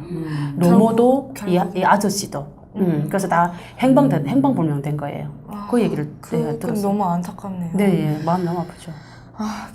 저는 이렇게 임신매매를 하고 네. 이렇게 북한 사람들이 이용해 먹는 나쁜 조선족만 있다고 생각을 했었는데 네, 네. 이렇게 탈북을 도와주고 네. 일면식도 없는 네, 분이 네. 그렇게 탈북을 도와주고 하는 좋은 조선족도 있다는 사실이 저는 네네. 굉장히 신기하고 네, 네. 대단한 이런 분들이 더 많았으면 좋겠네요. 네. 네. 공항에 이제 도착을 하셔서 국정원에 가셨어요. 네. 국정원에서는 어떤 일들이 가장 기억에 남나요? 국정원에서는 이제 그 처음에 들어가서는 이제 막 그 지나온 그거를 다 쓰라 그래. 이만큼 A4 용지 그쵸. 주고 막 쓰라 근데 처음에 이제 한 번은 썼어요. 그래, 써야 되는가 보다. 근데 계속해서 그거 반복해서 쓰라니까 여러 번 쓰는 저희는 거. 기억도 하기 싫은데 그거 돌아보기 싫은데 태어나서부터 내가 그 국정원까지 온 동기를 계속 쓰라 그래요. 막 그거를. 그게 너무 싫었어요. 저는 막 이제 저 돌아보면 막 눈물 나는 일도 많고 막 이런 것들이 막 엄마에 대해서 다 상세하게 써야 되고 아빠에 대해서 상세하게 써야 되고 이런 것들이 가슴 아픈 얘기를 막 여러 번 반복해서 하니까 그런 것들 너무 이제 싫어가지고 근데도 어쩔 수 없이 써야 된다니까 그게 제일 저는 기억에 남았어요. 너무 싫었어요. 네. 근데 하나원에서는 오락부장을 하셨어요. 네네. 제가 48개 오락부장을 이제 하면서 네. 그때는 정말 좋았죠. 우리 때는 이제 뭐 생활비도 주더라고요. 한 달에 8만 원씩. 이제 하나원에서 밥 먹여주고 재워주고 8만 원씩. 그때 그 돈도 정말 커 보였어. 그때 그 8만 원이.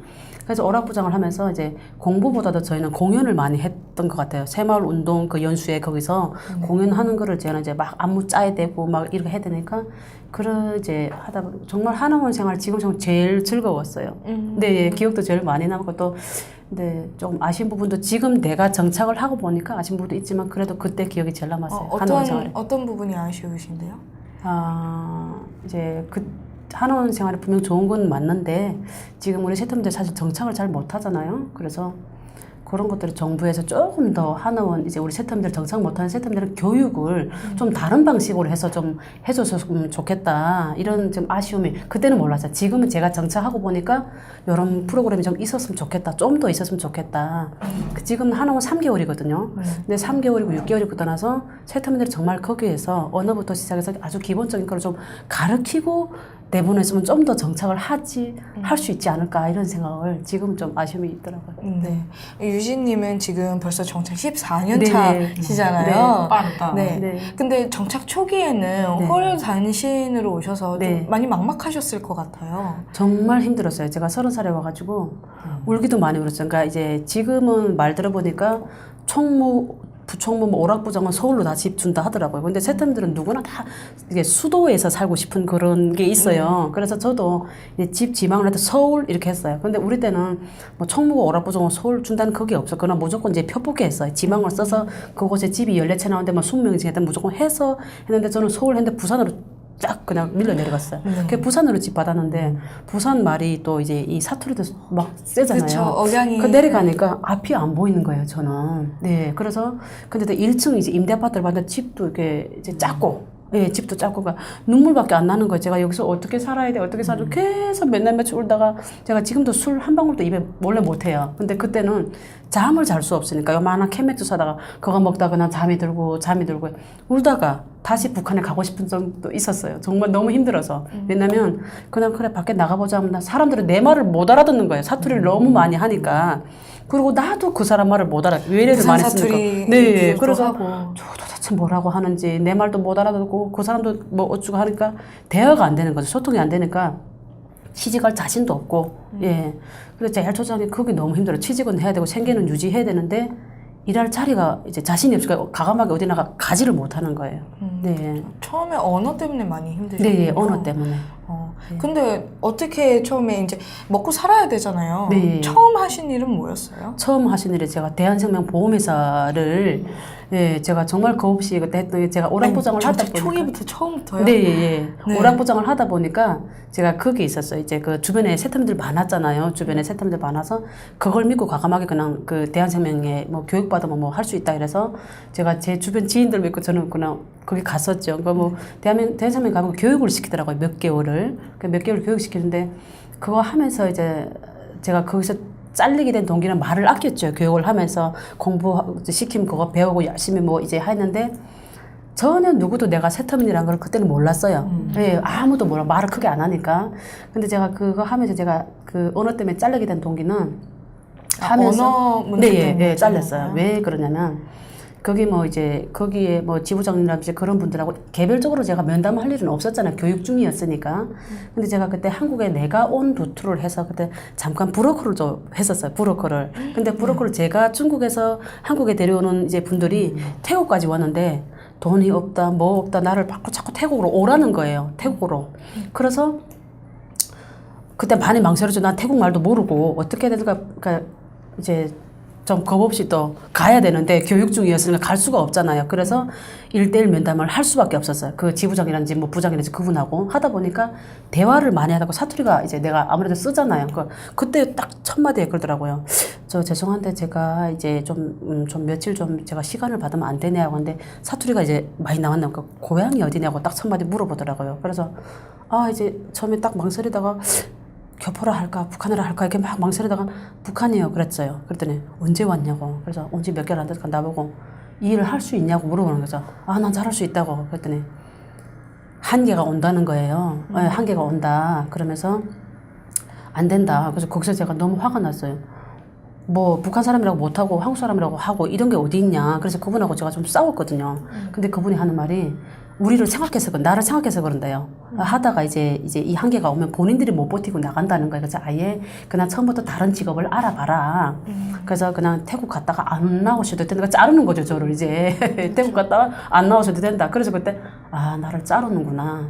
내가 기어코 내가 이 말부터 교정을 해야 되겠구나. 그때 처음으로 제가 이제 충격을 받았죠.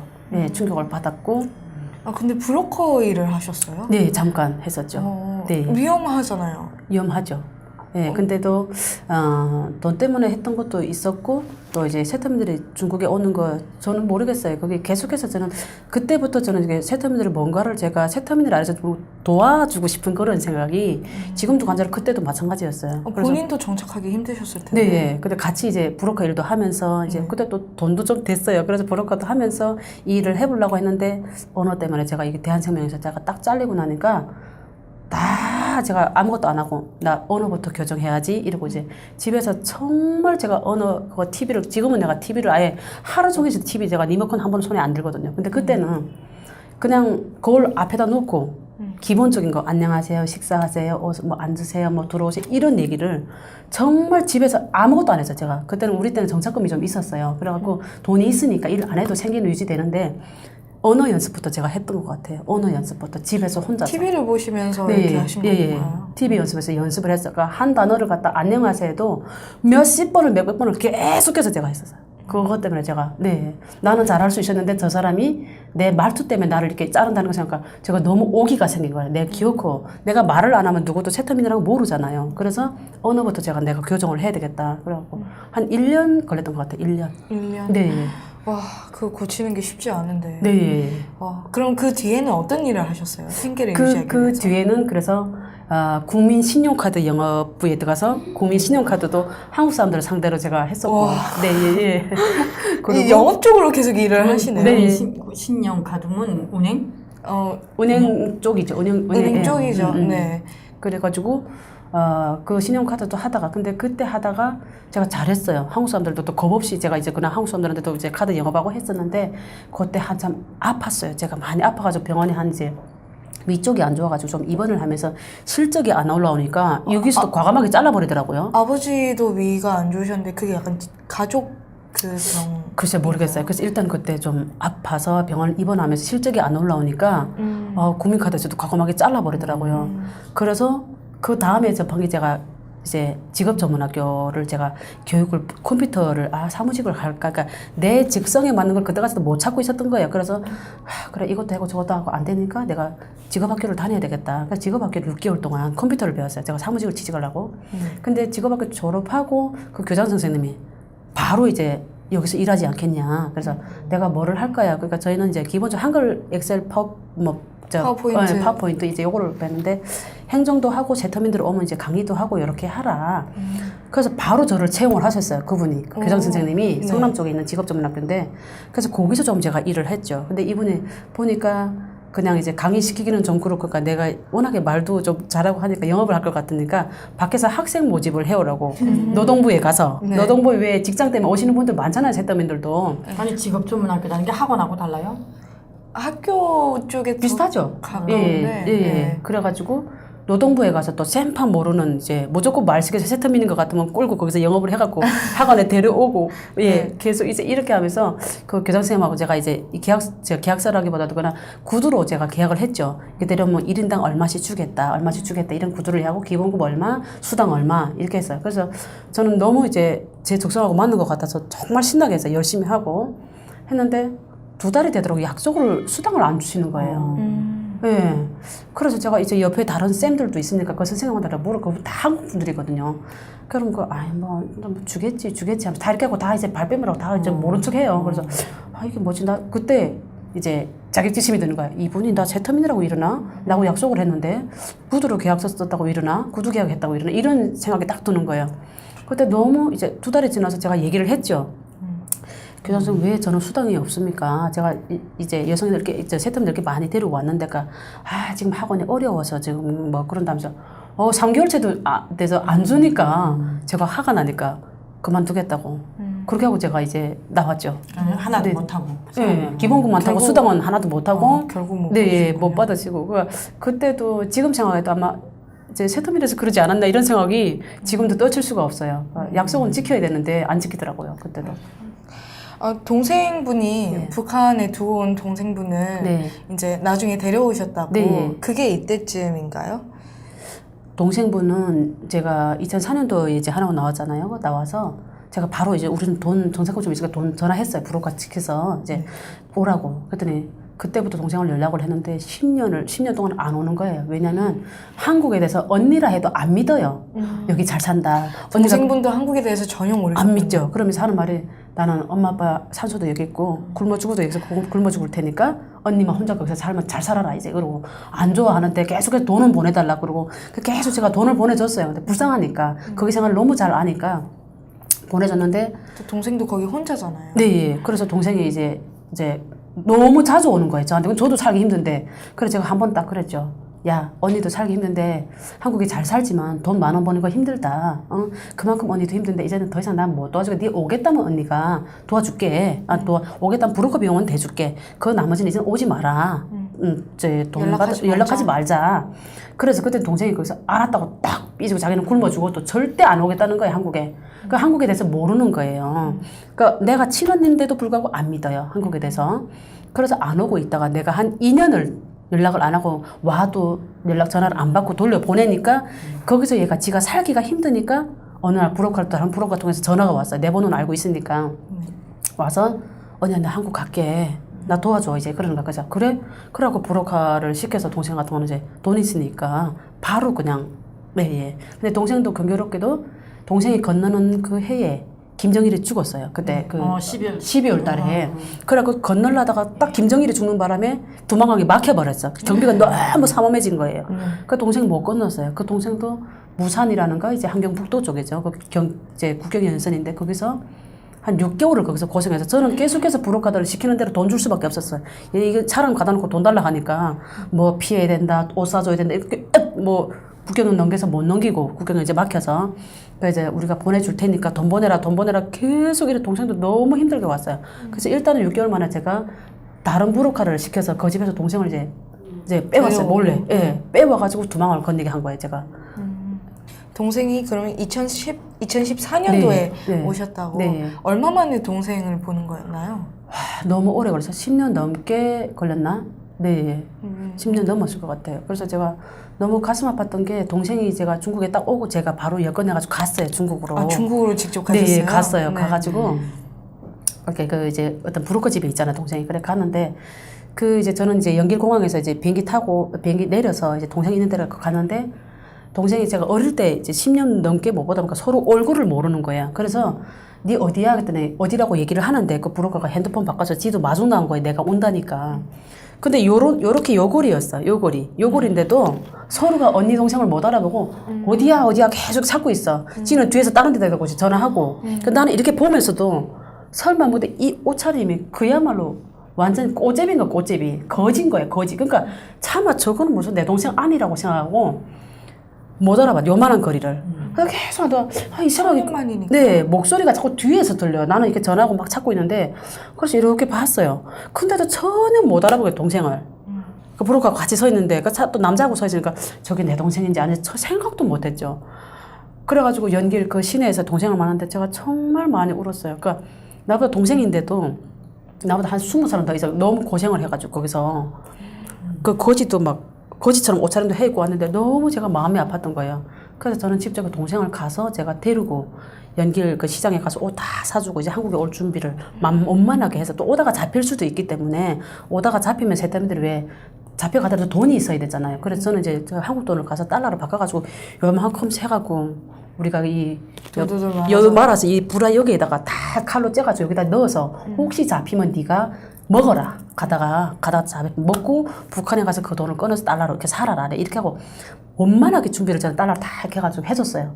그렇게 하고 동생을 제가 거기서 브로커들 손에 맡기고 저는 이제 한국으로 들어왔거든요. 동생이 오다가 또 동생도 동생네 올 때는 10명이었어요. 10명. 그 브로커에. 근데 그 9명은 다 중국에 인신매매 걸려서 살던 애들이 거기서 도망쳐서 나온 애들이었어요. 한국에 오겠다고. 근데 동생이 혼자 직행이었어요. 중국말 한마디도 모르는. 그러니까 이제 그 속에 동생이 있었는데 이렇게 연기를 출발시키고 저는 이제 한국에 들어왔는데 아, 며칠이면 어디까지 왔겠다. 브로커한테 계속 전화해요. 지금 어디까지 왔습니다. 이제 저한테 알려주거든요. 그래서 아, 그래, 잘 가고 있네 했는데 어느 날 갑자기 딱 전화 동생이 없어졌다는 거예요. 그래서 저는 얼마나 억장이 무너져요. 그래서 왜 없어졌나 했더니 이제 우리 올 때랑 똑같아요. 오면서 이제 버스를 세워서 이제 신분증 검사를 하는데 다 거기서 이렇게 경찰들 올라서서 검사를 하는 게 다 내리라 그래요.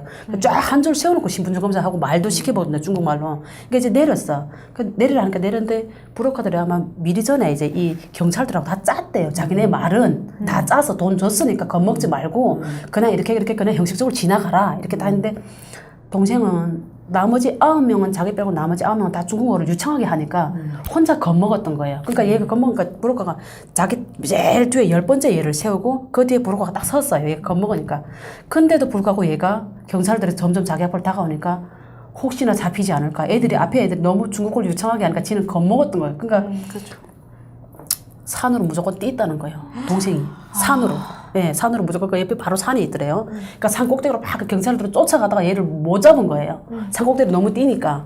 그래서 동생을 놓쳤다는 거예요. 달아났대요. 그래서 제가 그 말 듣고 제가 얼마나 또 울었는가. 제가 어떡하면 저거 어디가 차냐고. 자기네도 모른대. 그리고 버스는 이미 출발했어요. 나머지 일행은. 그 동생은 그렇게 하고. 그래서 죽었구나. 저는 그 무슨 연길 쪽에 같은 그래도 조선족들이라도 많은데 그 산동 쪽에는 조선족이란 게 없고 아예 중국말을 오리지널 중국말을 해야 되는데 한마디도 모르잖아요. 그래서 죽었구나 이렇게 하고 제가 그때부터 또 이제 저도 오면서 이제 그 어떤 그 뭐를 좀 겪었잖아요. 뭐 교회라는 거를. 그래서 제가 또 급하니까 또 교회 가서 막 기도를 했어. 이제 그때 같이 일하는 대표님하고 같이 여자 대표님이었는데 같이 가서 막 기도를 이제 한 4일인가 5일인가 집에 안 가고 교회에서 꽤 밥 먹고 자고 거기서 기도하고 막 이랬어요. 근데 5일째 되는 날 딱 중국 전화 하나 걸러서 이거 받을까 안 받을까 제가 받았어요. 근데 웬 한족인데 제가 중국말을 모르잖아요. 그래도 이제 기본적인 단어는 제가 좀 알고 있었어요. 그래서 이렇게 하니까 그 한족이 하는 말이 네 동생이 있다고, 네 매일매일 있다고 이렇게 얘기를 하는 거예요. 그래서 너무 놀랐죠, 저는. 막 소름이 끼치더라고요. 그래서 바꾸라고 하니까 동생이 울면서 지가 얘기를 다 하더라고요. 3일인가 4일인가 산꼭대기에 있었대요. 못 내려오고 거기서 먹지도 못하고 고생을 너무 많이 하셨네요. 자지도 못하고 그 산에서 무서워서 이렇게 쪼그리고 있다가 내려가면 잡히니까 그렇게 있다가 지가 4일째 되는 너무 배고프니까 더 이상 산에 못 있겠어 이렇게 내려다보니까 멀리서 마을이 하나 보이더래요. 그 저 마을에 자기가 구걸이라도 해야 되겠다고 해서 산을 내려갔는데 겁나니까 가다가 이렇게 사람 막 눈치 보면서 갔는데 어떤 택시가 하나 지나가더래요. 그래서 일단은 사람이 안 보이니까 택시를 세웠대요. 세워서 코리아. 이제 영어는 코리아 하니까 이 사람이 한국 사람이라고 알았던 거예요. 이제 이 택시 기사가. 그래가지고 동생을 데리고 코리아 하니까 이제 손짓 발짓 했겠죠. 뭐 이제 이거 다 잊어버렸다. 뭐 이거 뭐 패스포트 이거 다 잊어버리고 코리아 뭐 어쩌고 하니까 이 사람이 그걸 살짝 알아들은 거예요. 그래서 얘를 데리고 택시에다 태우고 자기가 개인 택시인데 일을 안 하고 얘 태우고 어느 여관에 가신 거예요. 이분이. 그래서 거기다 동생을 놓고 거기서 계속 이 사람 나랑 연결을 시키는 거예요. 빨리 사람을 보내라. 그래서 동생을 데리고 가라. 근데 이제 딱 한국 사람 봐서 이 사람은 이제 조선족이랑 꿈에도 생각 못하고 이제 북한 사람 꿈에도 생각 못하고 나하고 한국하고 통화를 하니까 정말로 한국 사람인 줄 알았던 거예요. 그래서 내가 사례를 하겠다. 뭐 이 옆에다 막 중국말 물어봐 사례가 무슨 말인지도 물어보고 해서 이 사람하고 내가 통화를 해서 며칠만 좀 데리고 있어라. 이 사람이 정말 제가 올 때쯤에 이 사람이 기이는 거예요. 동생한테는 이 사람이 그 며칠 동안 자기가 돈을 다 대주면서 그 여간에서 동생을 먹이고 재워주고 주인이 혹시 해코지라도 할까봐 지가 옆에서 재워주면서 이제 이 동생을 지켰던 거예요. 불안가 올 때까지. 동생분도 그래서 무사히 한국에 오신 거예요? 예. 두 분 다 귀인을 만나셨네요. 네, 맞아요. 너무 다행이네요. 네네. 그렇게 해서 동생도 데려오시고 현재는 네. 지금 결혼정보업체 열리지라는 네네. 결혼정보업체의 대표님이세요. 네. 여기 지금 4년 차라고 하셨는데 네. 이건 어떻게 시작을 하게 되신 거예요? 이제 처음에 시작한 계기는 세터민들이 사실 이게 한국에 오면 너무 정착하기가 힘들잖아요. 이제 언어로부터 시작해서 모든 게 문화가 다르다 보니까. 혼자 또 홀을 다니시는 네, 거군요. 그래서 홀을 다니니까 지금 세터민 3만 몇천 명이 온 중에 여자분들이 70%잖아요. 그죠? 근데 그분들이 너무 정착하기 힘들어 해요. 그래서 제가 이제 이 결혼정보 업체를 하면서, 그래도 이제 이게 이제 이 남자를 좋은 사람을 만나면 그래도 그 지나갔던 아픈 과거라든지 아니면 이 한국 사회 문화라든지 빨리 배울 수 있겠구나.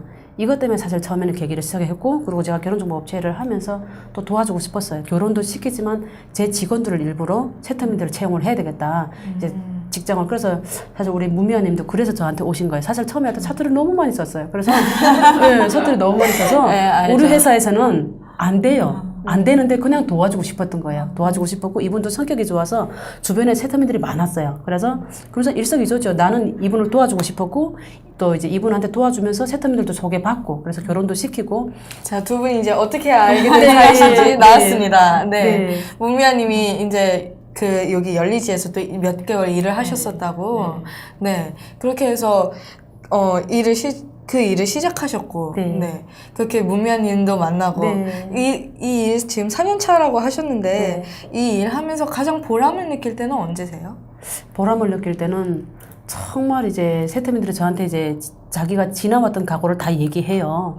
정말 가슴 아프죠. 저는 아무것도 아니죠. 제가 왔던 중국의 어떤 로정은 그러니까 인신매매에 걸려서 제가 엊그제도 제가 구미에 가서 세터민을 하면 엊그제 나온 세터민을 만나고 왔거든요. 근데 정말 눈물 없이는 걔네들이 이 루트를 들을 수가 없는 거예요. 눈물 없이는. 그래서 신랑하고 제가 펑펑 울고 제가 듣다 왔거든요. 구미에 가서. 근데 이런 분들이 좋은 남자를 만나서 감사하다고 전화할 때, 이사님 식사하러 오세요. 이렇게 전화 왔을 때, 정말 그 뿌듯함은 말도 못해요. 그러니까 그럴 때 보람이. 이번에 천안에서 저기하고 박정국인가 결혼하지 않았어요. 네, 그래, 맞아요. 얼마나 좋은지 나도 그 소리 결혼시켜라고 전화 왔더라고. 얼마 기를 때마다 기분이 좋아요. 그렇게 새로운 가족이 생기고 또 그러면 더 정착을 잘 할 수 있는 거잖아요. 네. 그럴 때 가장 보람을 느끼세요. 이 일을 하면서 또 혹시 힘들거나 그런 적은 없으세요? 그러니까 힘들다기보다 이제 마음 아픈 게 이제 세터민들이 한국에 오니까 문화가 다르니까 사실 언어도 틀리고 다 틀리잖아요. 근데 우리 회사에 가입하시는 한국 분들이 목적은 세터민들이 순수하고 뭐 살림 잘하고 깨끗하고 이러다 보니까 분명 선택을 해요. 이래서 세터민을 얻겠다 하는데도 막상 보면 이제 대화도 잘 안 통하고 그러니까 문화 차이가 좀 있죠. 문화 차이가 나니까 좀 무시하는 그런 경향을 저보고도 노골적으로 말해요. 뭐 촌티 나는 여자는 싫다, 뭐 이제 사투리 쓰는 여자 싫다. 그러면 세터민을 어떻게 만나요? 그러니까 그럴 때마다 저는 마음이 아프죠. 그래서 저는 인물도 보지 말고 그런 것도 보지 말고 마음을 봐라. 우리 고객들한테도 또 고객들은 100% 한국 남성분들이잖아요. 그래서 그럴 때마다 저는 얘기를 해주죠. 마음을 봐라. 근데도 이제 그때마다 정말 안 되더라고. 마음이 너무 아파요. 세터민들에 대한 게. 아까 이제 이 결혼정보업체 하면서 직원을 남한 사람, 북한 사람 다 고용을 하신다고. 그러면서 또 일어나는 일들은 없나요? 이제 처음에는 제가 이 사업을 하면서 세터민들을 전부 고용했어요. 왜냐하면 세터민들이 이 문미아님처럼 한국에 금방 와서 정말 이분들은 아무 데도 안 받아줘요. 그게 현실이거든요. 아무 데도 취직할 자리가 없어요. 식당 아니면 취직할 자리가 없어요. 그래서 이런 분들을 해서 제가 처음에는 이제 직원을 100% 세터민들, 그러니까 나한테는 아무런 도움이 안 돼요. 근데 그냥 도와주고 싶은 심정으로 제가 했는데, 이분들이 이제 본인들도 실적이 안 나오고 이러다 보니까 힘들어 하더라고요. 언어 때문에 한국 사람들하고 영업을 해야 되는데 영업이 안 되니까 힘들어 하니까 1명, 2명 떠나가더라고요. 그래서 안 되겠다. 그래서 그 다음에는 이제 한국 사람들이랑 세터민들은 섞었거든요, 지금.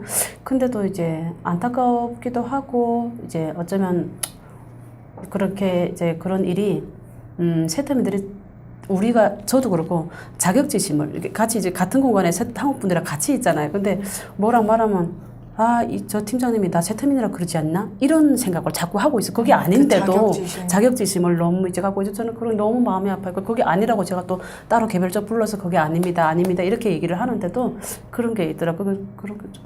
그럴 때 좀 많이 네, 안타까우시겠어요. 안타깝죠. 예. 유진님은 이 결혼정보업체 열리지 네. 여기 일을 하시면서 네. 남편분을 만나셨어요. 네, 맞아요. 네, 님도 따고 뽕도 따고. 그렇죠, 맞습니다. 네, 남편분과 2015년도에 네. 결혼하셨다고 네네. 했습니다. 어떤 분이세요, 남편분은? 저희 신랑은 저희는 교회에서 만났어요. 교회에서 만났는데 정말 이제 우리 문미아님도 아시다시피 정말 이제 신실하신 분이고 그러니까 지금도 제가 이제 우리 고객들한테도 자신 있게 말합니다.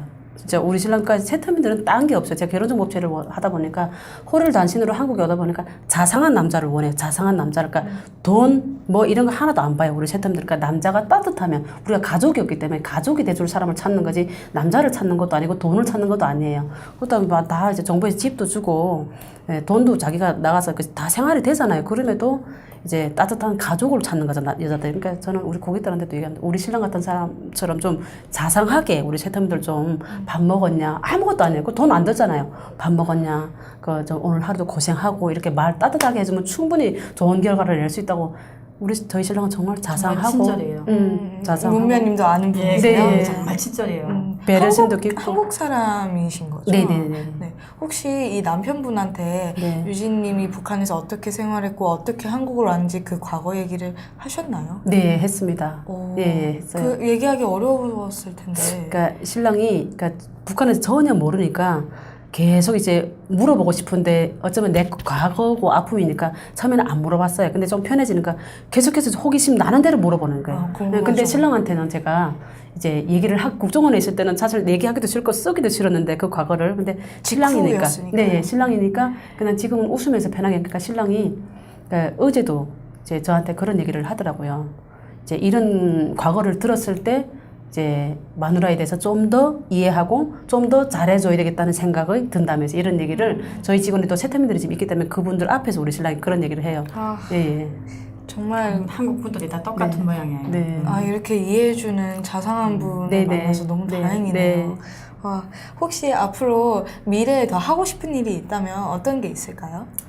미래에 하고 싶은 일이 있다면 저는 이제 우리 세터민들을 위해서 뭔가를 하고 싶어요. 세터민들을 위해서 뭔가를 하고 싶고 신랑하고도 계속 지금 그 계획을 짜고 있는데 어디서부터 어디까지 도와줘야 될지 요거를 지금 앞으로도 계속해서 세터민 이제 관련 일을 할 것 같아요. 네, 지금 한국에 오셔서 지금 쭉 들어보니까 브로커 일부터 시작해서 현재 하고 있는 일도 계속 세터민 분들을 네네, 위해서 맞아요. 일을 하고 네네, 계시네요. 맞아요. 그 세터민 정착을 위해서 앞으로도 큰 일을 하실 것 같은데요. 네, 맞아요. 그럼 지금 제 꿈입니다. 예. 네, 벌써 정착 14년 차세 네, 예. 대선배님이세요. 네, 맞아요. 탈북 후배분들을 위해서 한마디 또 조언을 해주신다면?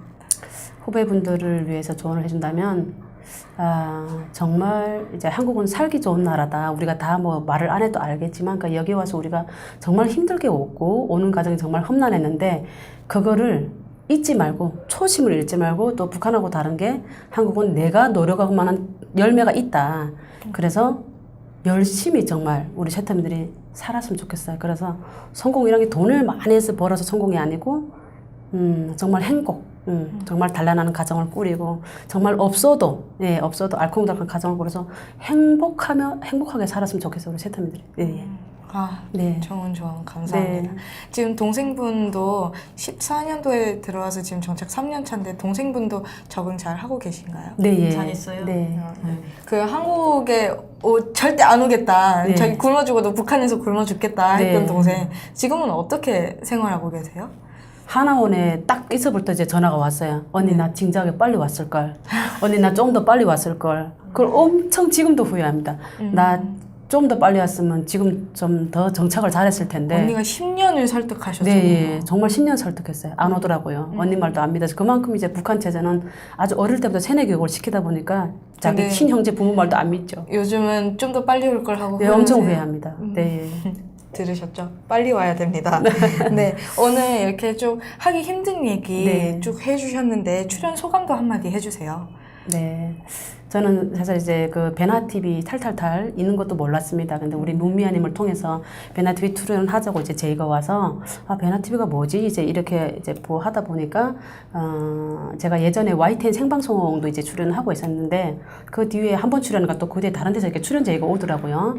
제가 안 나갔던 이유는 생방송 같은 건 제가 하고 싶은 소리를 해요. 짜여진 각본이 아니고. 근데 다른 데서 출연 제의가 왔는데 네, 대본대로 해야 되니까 그런 게 저는 싫었어요. 그런 게 싫어서 제가 출연을 거절했는데 오늘 이제 베나TV는 제가 이제 보니까 본인이 하고 싶은 얘기 그냥 솔직한 그대로 마음 그대로 이제 할 수 있는 그런 게 너무 좋아서 이거를 통해서 우리 세터민들도 아니면 우리 한국 분들도 세터민들을 조금 더 이해를 하고 좀 더 배려를 해줬으면 좋겠고 우리 한국의 이제 남성분들 아니면 사장님들 그리고 우리 세터민들은 좀 더 우리 탈탈탈 이런 걸 통해서 자기 아팠던 과거 그냥 뒤돌아보지 말고 한국에 왔으니까 열심히 하면 잘 살 수 있으니까 대한민국이 그래서 감사하며 살았으면 좋겠어요. 네. 네. 오늘 문미아님도 1일 MC로 함께 해주셨는데 출연 소감 한마디 해주세요. 오늘 이렇게 지금 이제 이사님 본지 몇 개월 됐어요. 지금 못 본지 거지. 오늘 이렇게 직접 또 만나보고 같이 또 이렇게 출연해서 이 진짜 우리 세터민들을 위해서 이렇게 소감을 들려주는 게 나도 정말 기뻐요. 그래 나도 지금 이 이사님이 말하는 거 들으면 정말 이사님이 우리 세터민을 위해서 얼마나 뛰고 있다는 게 더 알리고 실제 이렇게 뛰고 있는 건 확실해요. 그렇지만 오늘 여기서 앉아서 듣고선 정말 이사님이 정말 우리 세터민들을 위해서 이렇게 많이 열성적으로 뛰는 게 더 감사하고 그래 오늘 이렇게 같이 출연하니까 내가 더 이렇게 진짜 멋진 이 친구분을 둔 게 정말 뿌듯하시겠어요. 더 막 진짜 내가 이렇게 우월감이 생기고 자신감도 생기고 내 이런 분을 돕구나 하는 게 내 곁에 이런 분을 돕구나 하는 게 더 궁지가 있어요. 저는 오늘 얘기 들으면서 아까 중국에서의 인신매매 그 얘기가 너무너무 가슴이 아팠고 네. 그 부분에 대해서 더 알리고 싶다는 생각을 했어요. 네. 그리고 또 중국에 있는 다른 탈북 여성분들 네. 지금 또 그렇게 힘들게 살고 있는 탈북 여성분들이 어서 또 한국에 오고 또 구원이 되었으면 좋겠습니다. 오늘 탈탈탈은 여기에서 마치도록 하겠습니다. 네, 시청해주셔서 감사합니다. 감사합니다. 감사합니다. 탈탈탈 홍보 많이 해야 되겠어요. 신경 아스마이지. 탈탈탈 홍보. 홍보 많이 해주세요. 네, 홍보 많이 해. 정말 좋은 프로그램인 것 같아요. 네. 이렇게 탈탈탈 오신 분들 중에서 이 탈탈탈 프로그램을 하는 취지가 뭐냐고 처음으로 물어보셨어요. 그러니까 많은 분들이 봤으면 좋겠어요. 저는 오늘 이제 이거를 제가 하면서 정말 탈탈탈 저자체도 모르고 있었잖아요. 그래서 한국 분들이 많이 보고 좀 세터민들 많이 좀 공감을 해줬으면 좋겠어요. 정말 아프면 제가 엊그제도 구미에 갔다 왔는데 너무 마음이 아픈 거예요. 정말. 베나TV 최신 영상 알림을 받으시려면 이쪽 구독하기 버튼을 꾹 눌러주세요. 후원은 계좌이체, CMS, 휴대폰 결제, 페이팔 통해서 하실 수 있습니다. 광고를 끝까지 시청하시는 것도 후원에 도움이 됩니다. 더불어 채널 멤버십에도 꼭 가입해주시고 실시간 방송 채팅 참여도 많이 해주세요. 열심히 하겠습니다.